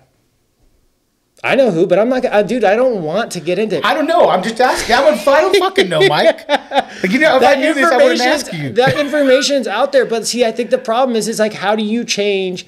How do you chase those people down? You can't. I'm not. Yeah. And there's a difference between a garage guy doing it or a production guy. Okay. So to the garage guy, garage guys should be working together to all make better products with each other and keeping it straight up, like 100% with each other and going, hey, dude, I really like what you did there. Is it cool if I incorporate that onto my bait? Hey, I'll break you off a little chunk for each bait sold, but I'm going to style it to match my bait. Yeah, that's sick. We're working together. We're going to push this to, like, we're going to innovate more by working together instead of being stuck in the same. But that's like telling everyone to wear a fucking mask. No, it's not. You know, like I'm going to get, like, you're going to get, and I'm just playing devil's advocate. I'm not, you know, like I like so your argument is saying me seeing a HUD tail and then going, wow, that tail really works. I'm just going to put it on mine. You're saying that's like wearing a mask. No, but if this guy molds something that carves it out, that looks just like it, he made it, he carved it out, it might look like it, but it's his own deal. There's still the idea and concept of first to market. Yeah. So like, if something existed and you didn't know, that's because you didn't do your research. You don't come out to market with it. But that's like having with music or like with the podcast. I'm not the fucking only podcaster. Like there's plenty of dudes that do it. There's a million guys now that do it. It is what it is, you know, like if that's going to make it harder for me to do something, well. So if somebody took your podcast, your voice, my voice, and just tweak the dials a little bit so they sounded just a smidge different, you'd be okay with it. That's what you're saying. I get. Okay. I'm just making sure we're clear. Because that's what we're talking about. But see, this is the hard part. That's is designing. when you understand the nuances that go into a bait, then you can have the argument. This peanut gallery online that do not understand the nuances, no argument. And they cannot have. I'm not disagreeing with when you. I can pour resin into a competitor's bait and go, wow, that's crazy. That's the exact same as my insert. That's shocking. But this is where I'm just playing but devil's it's okay advocate. I because agree with you 100%. Sorry, I'm ranting on this No, stuff. no. This is stuff that no one's talking about. Like, this is something like... Because everybody sugarcoats it. Nobody wants to, like, ruffle feathers. I'm not calling certain people out. But plastic-wise, I feel like you kind of have your... No one's doing what you do. Pouring soft plastics with your deal. But there are people copying. I'm sure there are. But with glides, I feel like, dude, I could name a million glides off the top of my hand right now that all kind of do the same shit. You know? Yeah. Let me, like, clear something up real quick. I'm talking about it from a personal point of view, but I'm also talking about it as an angler. Yes. Dude, we need innovation. If guys are just chasing other dudes' shit, there's no innovation happening. So it comes down to, like, hey, JSJ, he's got something. If somebody goes and knocks him off or copies his shit, I'm going to be bummed about that. Dude, he's already done that. Yeah. He's already provided that experience. Make something else. I mean, you can go down the list. So it's, for me... It stagnates the market in a sense if everybody's just copying everybody's shit. All you're doing is taking that pie and now breaking it up into a million fragments instead of going, I'm just going to make my own pie. And I'm creating a new pie. But how do you get people to fucking be part of that with you? Like, there's no way to get dudes to go, like... You got a guy that carved a bait that looks exactly like someone else's. He goes, I fucking carved this. Well, it kind of looks like that, but you're getting into what it looks like. I'm talking about the physical aspects that make a bait work. There's a huge difference. A fish is a fish. But a tail design, the shape, how the cuts, how the water moves around it, or fin placement, how those fins stick out, how much they're recessed, all these things, those make a bait. Not that it looks like a fish. That doesn't make a bait. So you would be up for, like, say someone was like, yo, I got an idea for this thing. Say it's a guy, saltwater guy. I love your bait. I'd love to do collaboration with you where we do a saltwater version of this that maybe has a stiffer plastic and it'll work. And it's a little cheaper because the calicos rip those things in half. You would be like, fuck yeah, let's do it. Yeah, the same way any other legitimate company that's trying to be transparent, you go, okay, what are you selling your bait at? This is what I would charge for this specific thing. And it's just like a set price per bait. I'm having these conversations with other dudes now. How you move forward. So that I think they're doing some cool shit. Could I put my own tail out there that isn't this tail, but it is that tail? Sure. But what's the better way to do it? Make your own shit, bro. No. No, just go, hey, I like that tail. I know what you're saying. I like that tail too. Is it cool if I like use that tail, but I'm going to make it like cosmetically match my bait? Or there's harnesses. There's all kinds of shit, dude. Now, it just go. There's you can work with dudes like unless you're just trying to. But people don't know that. You know, I don't think people because people don't ask. Well, you're an intimidating fucking dude. You think people are going to want to ask you? Dude, this isn't like this conversation is bigger. It's bigger than me. No, I know what you're saying. This goes back for years. Years and years and years. If you ask and a dude tells you no, then yeah, maybe you have some go, okay, I got to design some shit that doesn't infringe on dude's patent, doesn't infringe on his intellectual property or whatever, then I'm good to go. But if you never even ask the dude, you're the fucking asshole. Yeah. 100%. Like, dude, I mean, like, that's common sense. But dudes will sit there and justify it every single way of, like, why it's different. Well, you know, it's different because, like, he's got 5 lines carved into it. I have 6. You know, but it looks the same. I get what you're saying. Yeah, like I sound like a whiny bitch talking about this stuff. It's just like bamboozling to like for my brain to sit there and go, how do you justify this? But not for my baits, just in general. Like, dude, this is all the same shit. Like this wasn't recently there like an argument about who's the first 5 piece or some shit like that. I don't know. Like because Hinkle's coming out with that bait. Oh, really? He's been working on that forever. But like, ask Hinkle himself. He's like, bro, people are trying to say I had like the first like 4 piece or 5, whatever that was. Yeah. He knows that's not.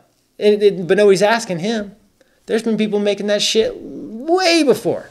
Yeah. Like, so it just trudges into. Like, but the thing is like, maybe you'll change someone's mind. This is what I'm trying to say. This is what I like about the podcast. You get to hear from Gilbert, Mike Gilbert himself. So maybe you'll change someone's mind because you're going, yeah, I fucking care about this. This pisses me off. I'm telling you what I think. So maybe some dudes will be like, fuck, maybe. How many baits have you seen out there that you think are remotely similar? Now I'll speak on mine. Remotely similar to what I'm offering, whether it's a Citizen or a Battle Shed. Probably 5. You think there's 5? I know I'm not going to bring them up. There's plenty more than that. I've seen them and I'm like, wow. How many people have approached me about doing anything and like wanting to put it on? No. One.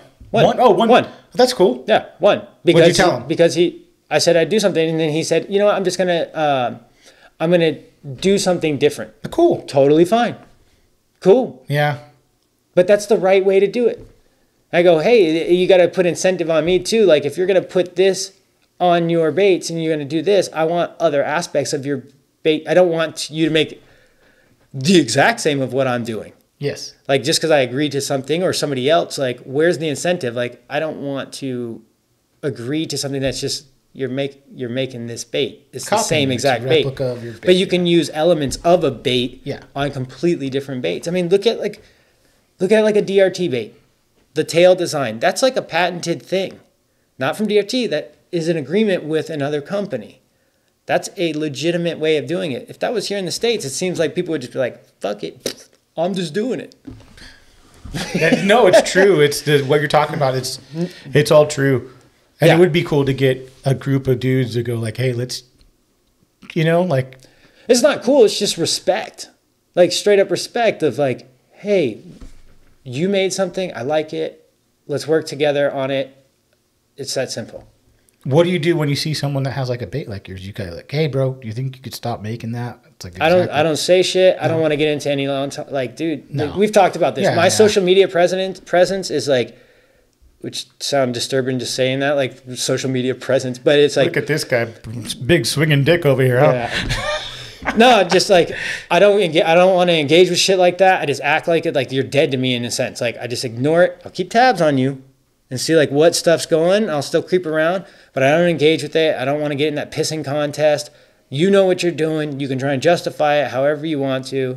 It is what it is. Like, see, and we had a great conversation off here, me and Mike, about he changed my perspective about something. So like, he'll ask, hey, did you ask this person to be on or this person? And I'll be like, yeah, they seen it. They didn't respond. So I'm like, whatever, fuck them then, And you go, but what are you not thinking about? Like maybe he's not worrying about you responding to you, but putting a fire out. Mm-hmm. And you probably do the same thing. You get a shitload of people probably commenting to you. It's like, is this important? Like where I got to go, oh, this is an issue. Let me put it out. And I didn't think of that way. So maybe I go, oh, maybe you're fucking right, man. I'm learning every day, dude. And that's something that I learned that you said I'm taking. Wow, that's a really good example, Just like what I put it to you is just like I'm sliding around and just putting out little fires here and there of like people that reach out that are customers or whatever, somebody that's having a negative experience, just sliding in, trying to make sure I can do what I can to make them feel better about it. I don't have time to go through every single DM and just answer every single question, especially when I provide an email that 90% of the time has the information listed in there. So that's why now I kind of respond, are you subscribed to an email? Because if you are, dude, the information's there. But I just slide in there, put out a fire, try and make things right, slide into the emails, do the exact same thing, and then try and step on out. Because I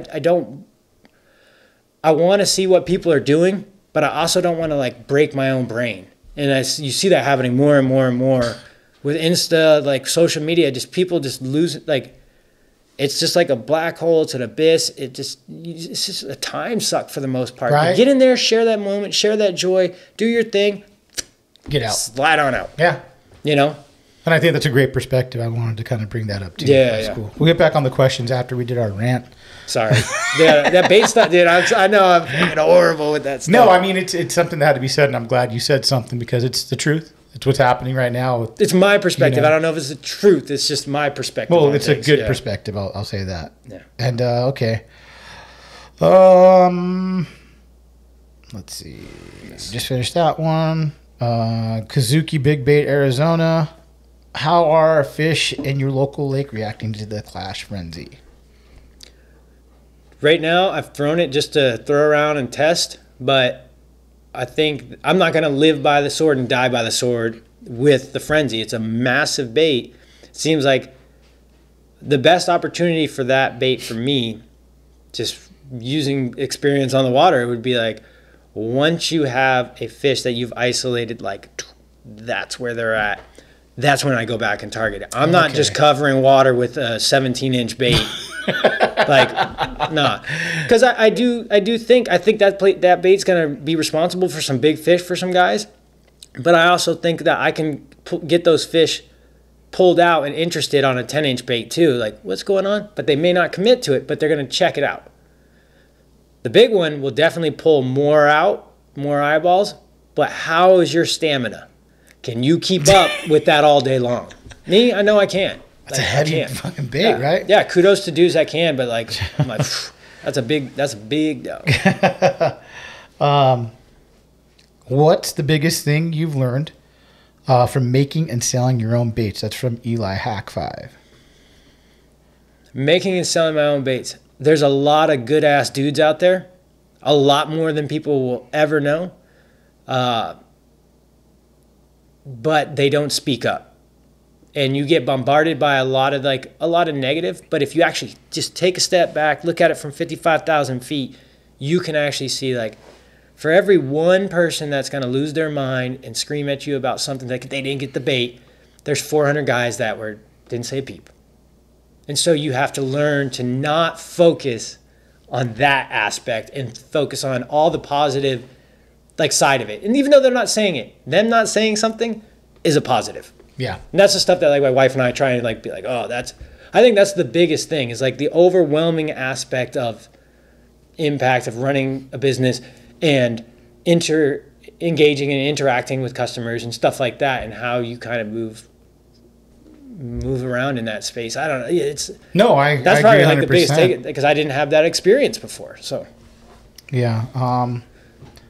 Let's see. This one is from Kelton Carlson. Do you feel moon phases and time of day and night play a part in swim baiting? If so, what moon phase or time of day do you key in on? Yeah, I feel like this is like a kind of like getting to be like a hot topic and a broken record for a lot of dudes. But yeah, it definitely has. And I do like the quarters before the moons at this point. Back when I didn't have the luxury to choose, I fished when I could. Yeah. Lake was open Wednesday, Saturday, Sunday. Regardless of the moon, I was going. Do you keep track? And yeah, you notice that there's pattern there, but there's a huge difference between a Wednesday and a Saturday. There's 2 days happening there. There's a huge difference between a Sunday and a Wednesday. There's a lot happening there.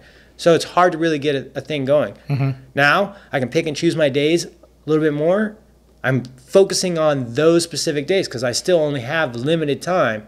But I go, boom, I want this time frame. But like this week specifically, what time is the moon setting at this week? I have no clue.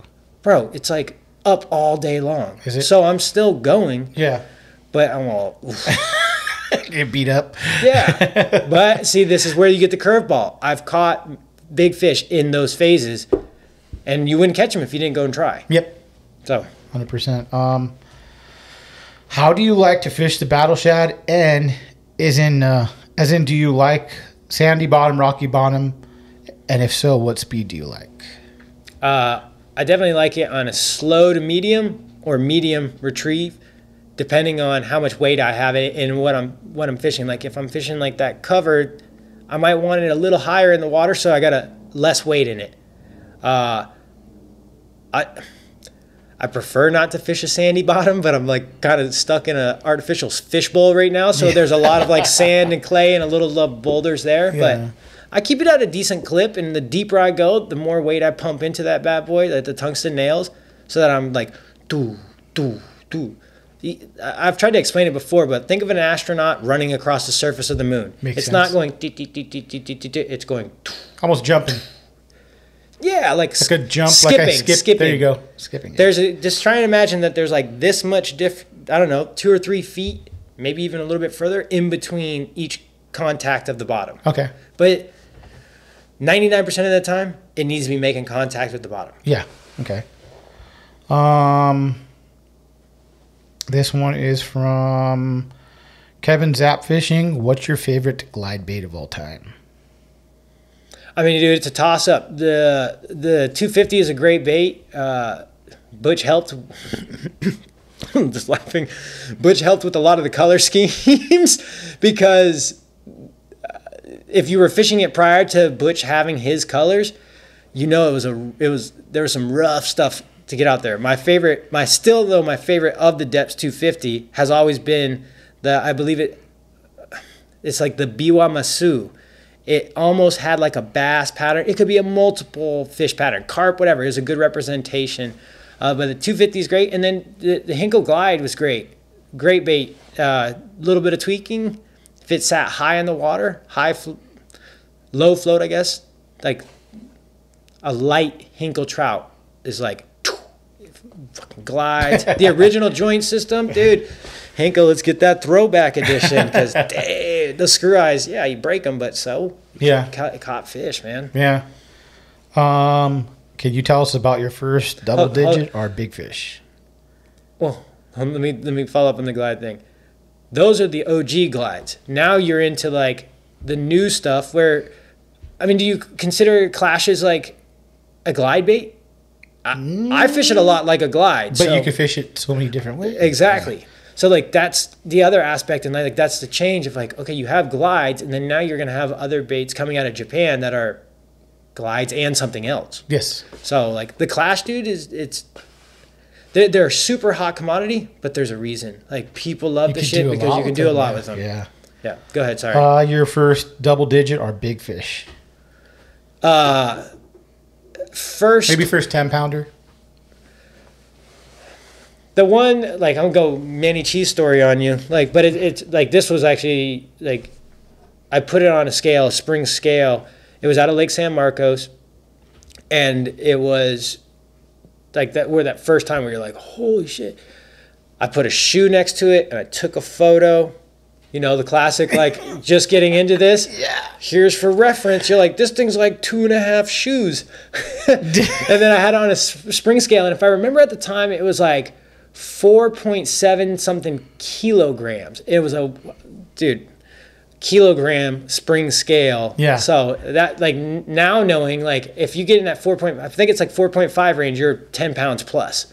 Fuck. So yeah, like that was the first big one. Is just laying on the grass next to a shoe. What was that on? That was on, I think it was on like a 4 or 5 inch like shiner. Because you could buy shiner at the local shop. It was either on a shiner or on a plastic worm. But it was not on swim bait. It was not on swim bait. How old were you at this time?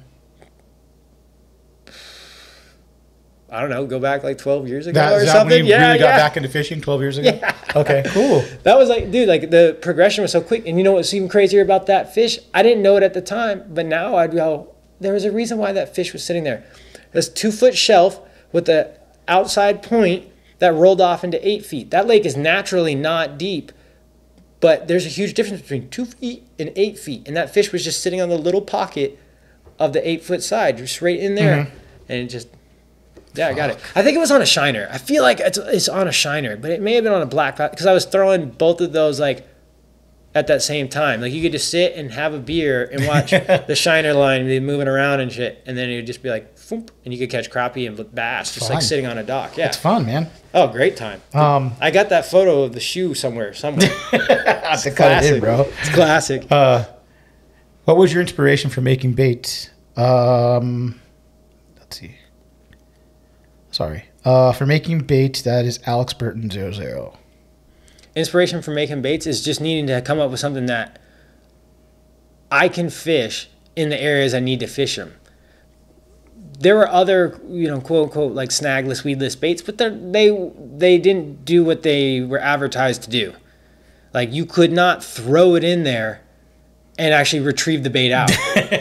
So I didn't know what the definition of like a weedless or snagless bait is.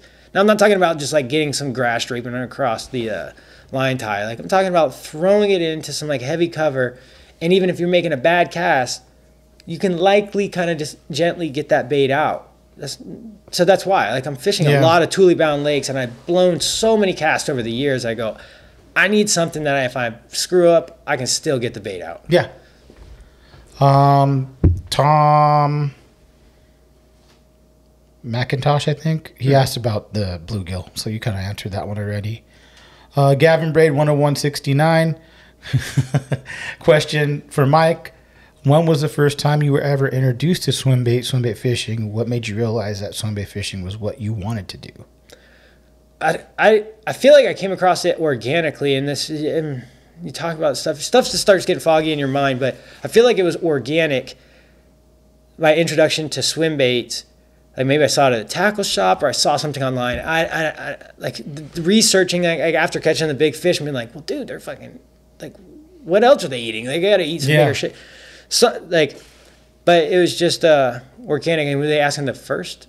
Who got you into it and what made you want to do it? I wanted to catch bigger fish. Like I grew up king salmon fishing, so like these little 2-pound bass just ain't cutting it. Like, and yeah, I don't know. I'm not a huge salt dude, so it's like totally like, well, what can I do? This one is Macro Muncher. How does the wind affect the bite?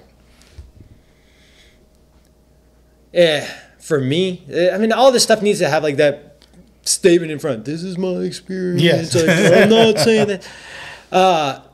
I like a little bit of wind. I hate fishing in a full blowout, but your opportunity's still there. I have zero faith when it's glass calm. That's just for me. I have zero faith. Dude, when I feel like I'm baking in an oven, it's just like you can see a mile into the water. I'm like, dude. So the wind helps. Yeah. I like it to my back. Yes. Your cast goes so much further. You get that going way out there.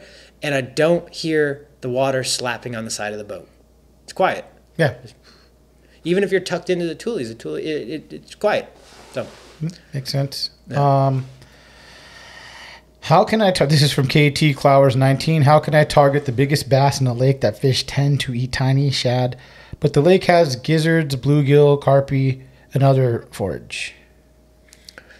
Targeting the biggest bass in your lake is like, it's kind of on you. There's no specific method. Every body of water is going to be unique in its own experience, but figuring out what they're eating is a huge key. Figuring out where those big fish are located. And the only way you can do it is like the old adage, like time on the water, dude.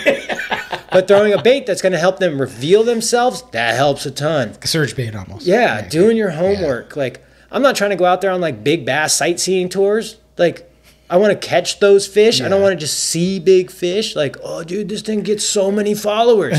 Who gives a shit? Like, we're out there to catch the big fish. Yeah. But you can use that as an advantage of like, okay, I got to go back. They were interested, and that's where. How long will you wait to go back when you see something come out, a follower? An hour or two. Oh, really? Yeah, just give them a little rest. Yeah. Okay. You know. This is from Pragmatic Fishing. What is one thing you wish everyone else, people who buy your bait, understood or knew about your company and the way it functions? And what is the biggest thing you've learned to overcome from being in this specific business? There's kind of a lot there.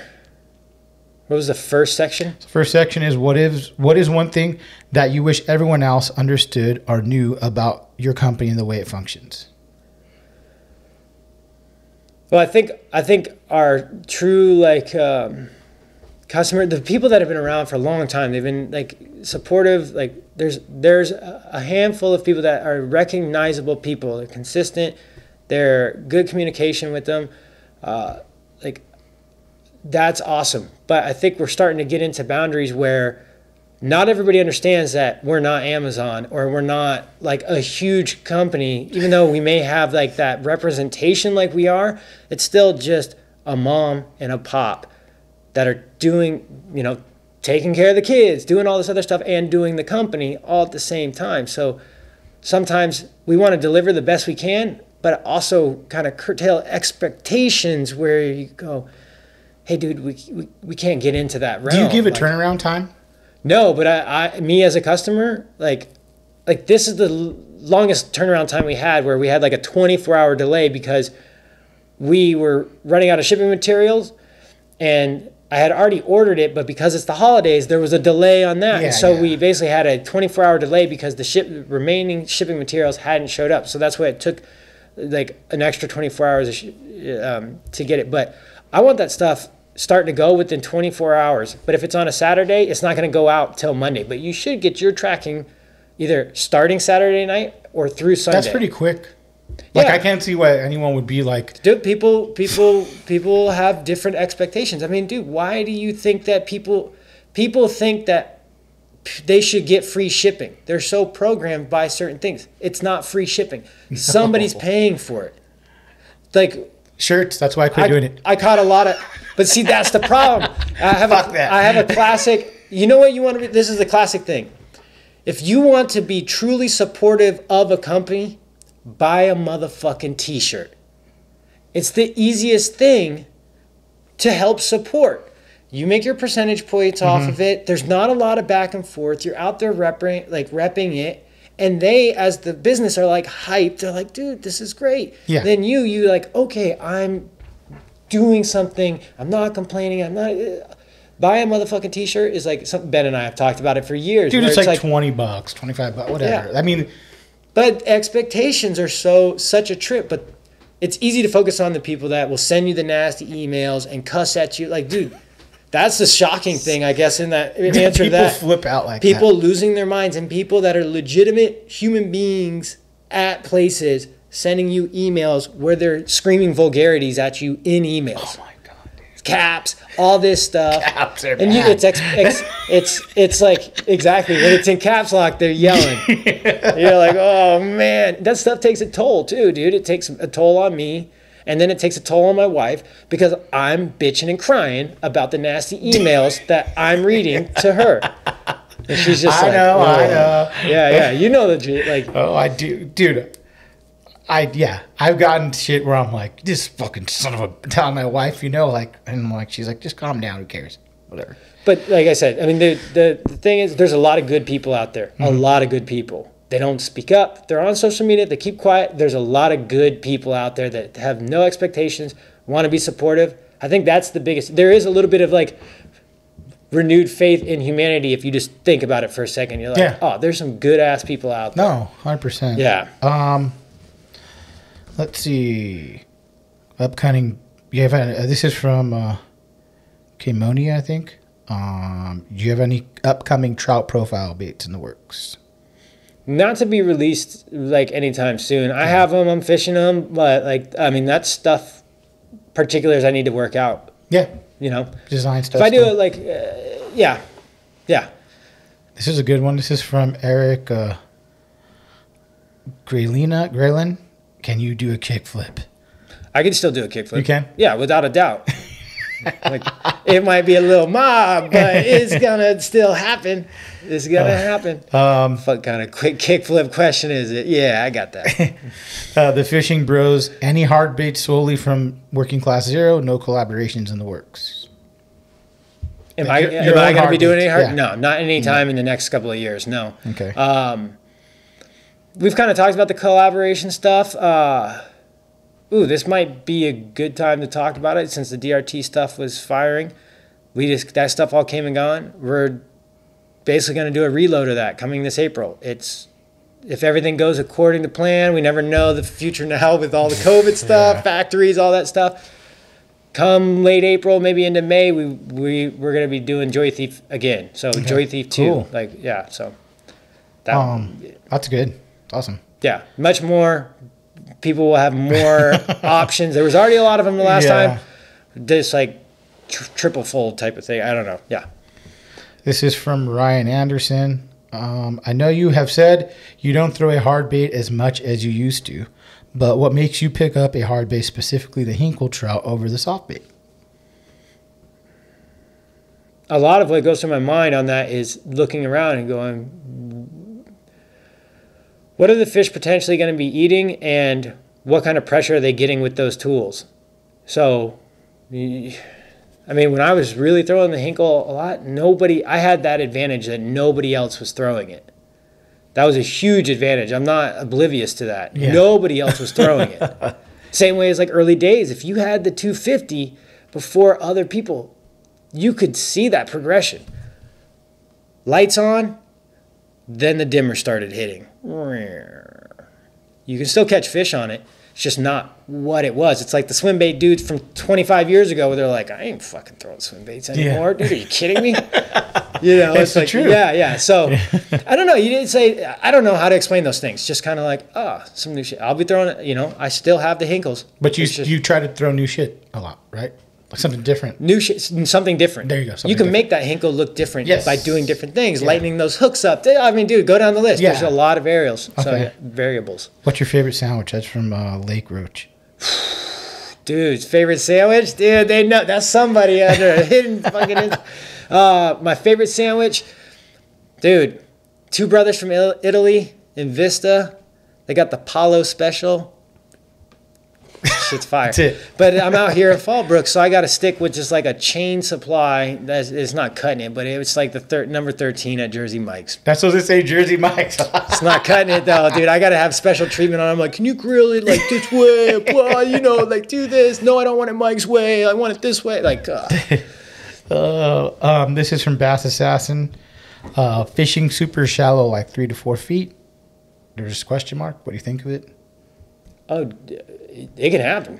Yeah, right. Yeah. Like, I mean, dude, there's been, I don't believe that all big fish are in 2 to 3 feet of water. Like I've heard some people say, like, where you're like, what? Like, no, but at times those fish will be up there. Especially if you're on the bedfish brigade and you want to get out there and molest the nest. There's a lot of fish up there. Molest the nest, dude. That's a new one for me. I like that. No, there's ample opportunity in 2 or 3 feet. Dude, you can see them sitting in such shallow water sometimes that their back's practically out of the water. What up, Mike? This is from R. Vade. What up, Mike? Do you still fish conventionally? You already said no. And do you have respect for any good bass caught on a conventional style, no matter what the style? I don't think I articulate this point often. Like when I talk about trophy bass fishing, I like to pursue that with swim baits. There are plenty of guys that can go out there, throw a jig, throw a worm. They're targeting big fish. Mm-hmm. I think that's 100% commendable. Like there's nothing short. It's the idea is chasing the big fish in your body of water. I don't give a shit how you caught it. Like if you're doing it legit, that's what it's about. Go out there. Same respect as you would same if respect. some dude. Yeah, there's nothing special about the swim bait. Yeah. It's same respect. It's just a tool you use. Yeah. Okay. What's the most memorable moment you've had from filming with Zero Mystery? Could you share a scary moment, possibly, or a heavy trick, funny moment, something like that? Anthony Catlow. There's a lot. Scary moments, though, stick out. We got a couple times guns pulled, like stuff like that. Like that's the generic stuff. You go to certain parts of the world, that's how it kind of goes.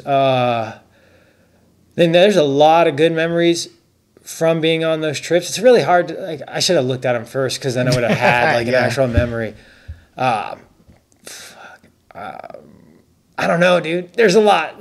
Like that's a whole different It's a different world now. Yeah. I mean, you've been out of it for a while, right? Yeah. But those are all, good times. They're like brothers at the end where you're like fighting in the van and arguing, and then you're like, it's all forgotten. Yeah. Later on, like, oh, dude, whatever. It's just how it is. This one is, we kind of talked about this, Rice Vaughn, opinion on mass manufactured versus small batched custom bait and the benefits to both of them. I think they both have their place. What I want to see is if a mass production bait introduce people to the market, like to swim baits, but most of us know that mass-produced baits aren't. Sorry, dude. I got a burp. It came out of nowhere. That's going to be the promo video. Dude, it's not going back down. It's not going back down. It's the promo video like I do for everyone. You're going to be like, hold on. Yeah. Well, okay. I just let it rip into the mic. Okay. Most mass-produced baits aren't they're not cutting it for the most part. It's like you feel like you as a consumer, you feel like they're just sliding in for their piece of the pie. Mm-hmm. They're not doing the legwork to actually do the research and do some new stuff. They got some cool bells and whistles, but, I'm for them. That's fine and dandy. Or maybe for a dude that's just starting out, like, hey, if you want to grab a couple different baits, grab an S-Waver or Gancraft or... Well, okay, see, though, Those are different mass-produced baits that are 100% like commendable, great baits. But when I think mass-produced baits, who do you think of? I don't want to throw anybody. You're not throwing shade on anyone. Just think of a mass. I mean, dude, I can slide into like Coppers makes a great frog. Those swim baits were rough. It is what it is. But those are a mass-produced. Yeah. And how many people bought those? Probably shitload, right? That's kind of like the point. Is so you like, think it's a bad representation? You're giving someone... No, it exposes people. Like, yeah. Dude, it's just too hard to answer that. Like, what I don't like is them selling that shit for pennies on the dollar. Like, make that stuff in the States. If you're a U.S. company, make it in the States. Yeah. Quit chasing those dollars all the way down to the bottom, because I know, like Bill talked about it, it's like it introduces people to it. But then people, are they accustomed to the $19.99 price tag? And so when they... That's a good point of view. Then they hit the guy that's building them in his garage and going, bro, why are you selling them for $150? I can go buy, this bait for $19. It's way better. So it's like there creates like a little bit of animosity. But once you learn, I don't know. But once you learn, you kind of learn there's two different baits. But those are like separating the adults from the children. True. Like, how many of those people that go from buying a Coppers... Dude, I'm sorry, I'm using them as like a bad guy. You're giving an example. Yeah, how many people go from buying a 6-inch Coppers to buying a one of my baits? How many people do that? Nowadays, 1 in 100? More than that nowadays. No, you don't think so? I that's what I say when I think people like the mass production level is so next. I assume it's so much bigger than what we actually think it is. And do you feel like California is like the hub for swim bait fishing? No, not anymore. Not anymore. No, I think California is a has-been. It is. I mean, dude, like... What do you think the next big kind of swim bait... I think the East Coast is crushing it. Like, there's other, like, undercover heavy hitter stuff, like, going on out there. I think the Southeast still has a ton of potential. Yeah. Texas boys always crush it. It's just, like, dime a dozen to them, so it doesn't, like, pop up on the radar as much. But there's plenty of dudes out there... Catching double digits, yeah. And if you do the research, there's lakes across the United States that are kicking out teen-sized fish. That tells me people are catching them. It just hasn't really made a big enough blip on the radar to get blown out yet. Yeah. I think there's a lot of potential in other parts of the country still. Yeah. Until California gets the Southern California gets their stuff shit back. Overall gets their management back in order. This is going to be a grind. Like, it's going to be a grind. You feel like we're pretty pressured, though. The lakes have a lot of people fishing them. Well, especially right now during COVID. But, like, that's always been an issue. But the quality of the fish, I don't think is there as much anymore. Yeah. Like, those super fat girls, like... Not happening. No. They're still big framed fish. They're just not the same weights. Yeah. This one's from Ira Waldman. What conditions and situations do you look for when choosing to throw the Tiny Clash and the Clash 9? Also, what's your favorite way to fish them? Tiny Clash, one of the favorite ways to fish it is, to kind of mix it up, but earlier on, like, I loved it. I call it like, it's like psycho mode. I don't even know what to call it. Like, mode is like, where like Jeffrey the King and Phoenix, those kids, they're not kids, but like they're kids in the grand scheme. Something years old. Going out there and they're like, dude, you just fish it as fast as you can. It's like a psycho. You're worn out. I got blisters on my finger. Just burning them. Well, burning them and twitching them, so they're going right like subsurface. That's a really fun way to do. You can catch big fish, but most of the time you can. If the fish are on it, dude, it's an explosive bite. It's fun. It's good stuff. I've tried fishing the Clash 9 that way. Not as successful. Clash 9, it's been a little bit more of like all avenues, like as a big glide bait or cranking it down.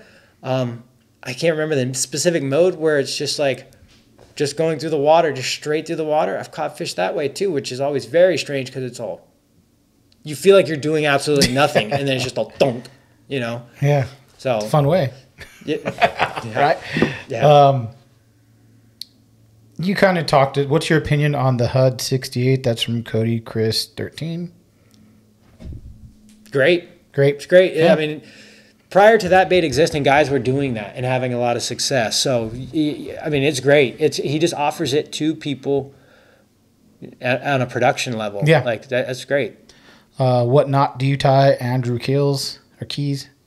I'm wondering, like, with that 68 question is, like, is there supposed to be more to it? Like, oh, it has the footprint of this fish and all that. Like, because people look at it that way. But, You think so?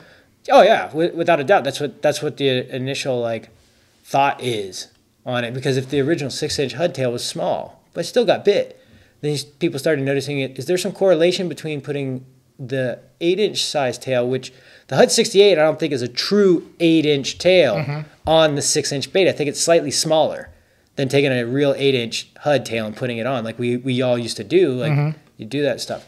But yeah, people do look at it. Is there like some variance in all that? Yeah. Huh. I think there's value in that. Yeah. What's your knot you like to tie from Andrew's Key? I can't remember what it's called. I think it's like improved. See, I'm not a nerd like this way, where I've been tying it since I was a kid. I don't even know what it got. I think it's like a double improved clinch knot or something like that.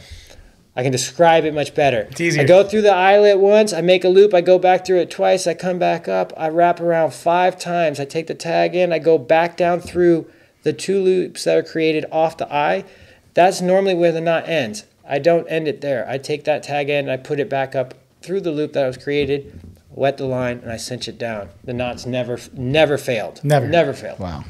It's always been that way. I mean, dude, you catch this with salmon fishing knots. Like, that's... I do it on braid sometimes, and that's probably dumb, but it hasn't failed that way either. This one is from Fishing Kentucky.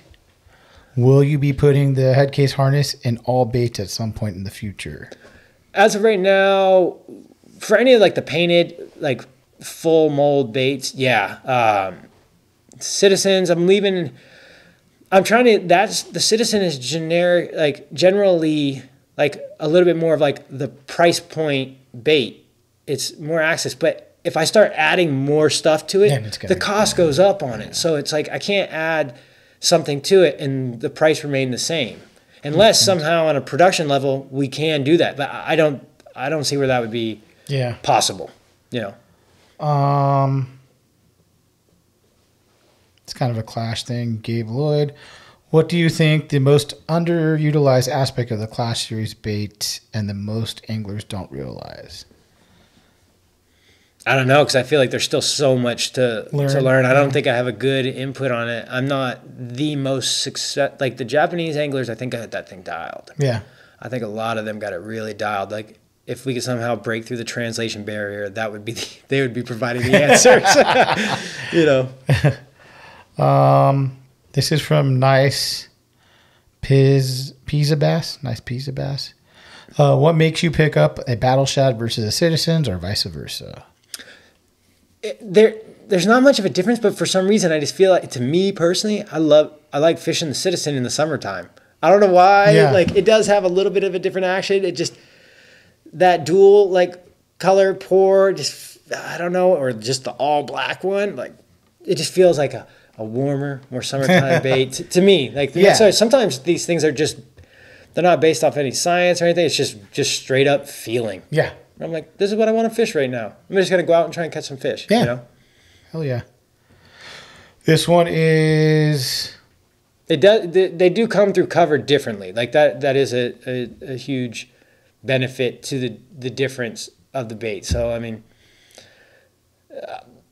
I think the Battle Shad is better for like toolie fishing versus the Citizen can kind of like navigate the grass a little bit better, whereas I feel like the Battle Shad kind of, I don't know, stabs into it better versus this Battle Shad on toolies deflects better. Okay. There's like it gets into like there's little nuances, but yeah.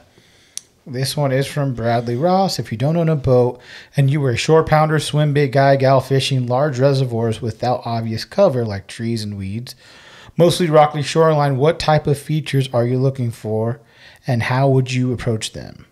Get out your Google Maps. That stuff, there's a lot of information out there on YouTube and stuff where guys are putting that stuff out there. But dudes have been doing it for years. You can get on, I don't know if Bing still offers the service, but Bing Maps, Bing.com, and their maps thing. Like the search? Yeah. They used to offer maps where you could do bird's eye views and like rotate that, and it gives you a different look. Start finding those isolated spots that make it stand out from the rest. If it's just a generic rocky shoreline, what's the feature on that rocky shoreline that stands out? Yeah. Now you can get into Google Earth and you can go back years and all that whole charade. Yeah. People, you can do that. So, this is from Justin Zumbro. Do you think your baits are a good choice for trout stocked reservoirs like we have in NorCal? Yeah. Because I think a lot of it comes down to profile, especially like a 9-inch bait. It's about the profile of the bait. The fish don't know it's called a shad. Right. That's the simplest answer. Like I had this, I've said this before, but I had one of the best encounters is like where I was fishing a reservoir in Arizona and I threw the guy for a loop because I gave him a bait and he didn't understand why I was giving him a shad and thought maybe I was trying to throw him off. I don't know, it was like something.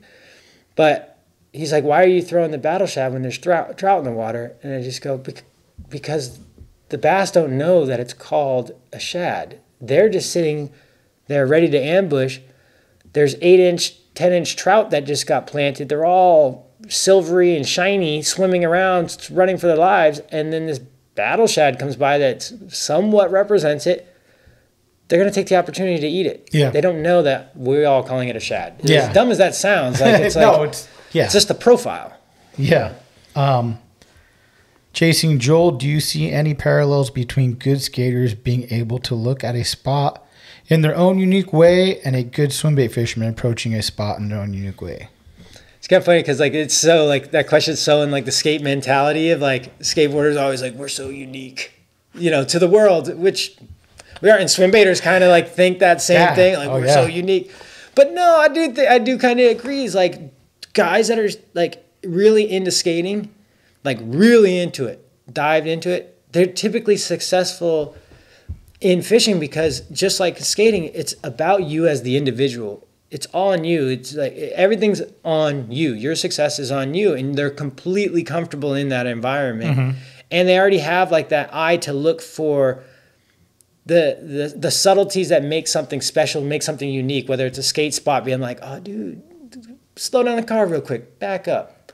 I caught that. It's almost the same thing if they're out fishing. Like, wait a second, and you like look back and you see it at this perfect. You see it at this angle. You're like, that's it. Yeah. So maybe there is, but those guys exist outside this skating community too. Like, there's just some people have an advantage over other people. No, it's the truth. Yeah. This is from Swimbait Scrutiny. How do you approach a session on the water with bluebird conditions and no wind? Also, will we get another drop on the flat knobs? There's talks of getting another drop on the flat knobs for sure. That's in the works. Again, like the COVID stuff like pushes a lot of stuff back. Yeah. And then I go into no wind bluebird skies, just really bummed. No answer. I'm just bummed and going, man, I hope this picks up. But it's odd because this last year, it feels like we've had a lot of no wind bluebird skies. Like this year specifically. 100%. Dude, what is going on? There's just no wind. Yeah. For hours and hours on the day. So that stuff, I don't know, dude. I have no recommendations like on any of that stuff. It just sucks for me. This is from SKNKED Tackle, maybe? I'm not sure. Where do you think the next world record will come from? Japan. 100%? Yeah. Yeah. Dude, if you got measuring boards and you start to understand how fish are, they're catching like 22, 23-inch fish that are teen class fish. Wow. Where a teen class fish is typically you're at minimum above 26 inches. Wow. So there's a 3-inch in length difference of just the girth of their fish. The genetics in those fish are just like, they're Have you fished Japan? Beefcake. No, I want to, but it's not easy. Like those guys are good anglers. They come here and they're like, oh, okay. Like Lake Biwa, that gets a lot of pressure. It's a huge lake. They're fishing pressured waters too because angling there is a huge part of the culture. Like as much as it is here, they got the whole experience going on there. They're like in bed, like the company, they want to like just, it's an entire experience from top to bottom. With They're not just fishing the baits. It's like they're involved on all levels of a brand. It really means something for most. It seems like for most of those customers. Yeah. So they're out there fishing, like they're grinding and they're putting, the work in on those fish. And I think there's a lot of great anglers out there with the potential to catch that next world record. Yeah. That's just from my perspective from sitting over here. But what about in California? I think there's big fish, still big framed fish, that if we got fish back, if we got some trout or just better management where the fisheries became healthy, and maybe they are healthy from a biologist perspective, but not from an angler's perspective. I think then the potential is obviously back here again. There's still huge fish out there. I just don't know what the likelihood is outside of like maybe like a Dixon or places like that where the genetics are just so good, obviously, from those fish, and they still do get trout stocks there. No, I'm not trying to blow the place up because Wolford is another one. I mean, dude, all these Southern California lakes are well known if you fish. It's not a trade secret by any means. You're not far from my favorite lake, Henshaw. Oh, I heard that. I heard that was your favorite. I haven't gone there in years. Dude, I love that fucking lake. There's probably some big fish in there too. I caught my spinner. Sleeper Lake. Yeah. Sleeper Lake. And it's cool because there's a reason why it's a sleeper lake though, dude. It's not far from me. No, not at all, right? Yep. Wilford, same thing. I used to go there all the time, rent the boats. Yep. And they have a little bar up there you can have lunch at. And yeah, dude, that one's tight. Yeah. Yep, sit up there. But they have, all those lakes have the potential. Just like, and there's already good dudes fishing it. You don't hear about them much, but they know what the fuck they're doing. They're fishing those lakes, dude. And if you're not seeing a world record popped out, you got some of the cream of the crop that know what they're doing already there. Yeah. So 100%. Yeah. Well, great podcast, Mike. I think this is going to be one of the toppers for the longest one. Should I go Alex Jones side and go, we break records. We got to break records. Are we breaking records? How many people on right now? Yeah, I think we're at 240 almost. So. 2 hours. I'm sorry, 220. Oh, okay, yeah. 220. Lengthwise, I don't know. Yeah, it's good. We're good. I want to say thank you for all the support. Even though you think it's nothing, but reposting and shit helped the podcast a lot. And for the donation for next month's Patreon winner. Do you want to mention what it is, or do you want to leave that off the... No, I'm going to make you take a picture when we're done holding it. Oh, okay. Yeah. Okay. So you guys will see. I'll probably post a little picture today to show you what we might have going on next month. And yeah, thank you, man. Glad to have you back on, and hopefully we can get you on again next year when you do another big drop or something, Yeah. I'm down. All right, Always down. Love it. Thank you.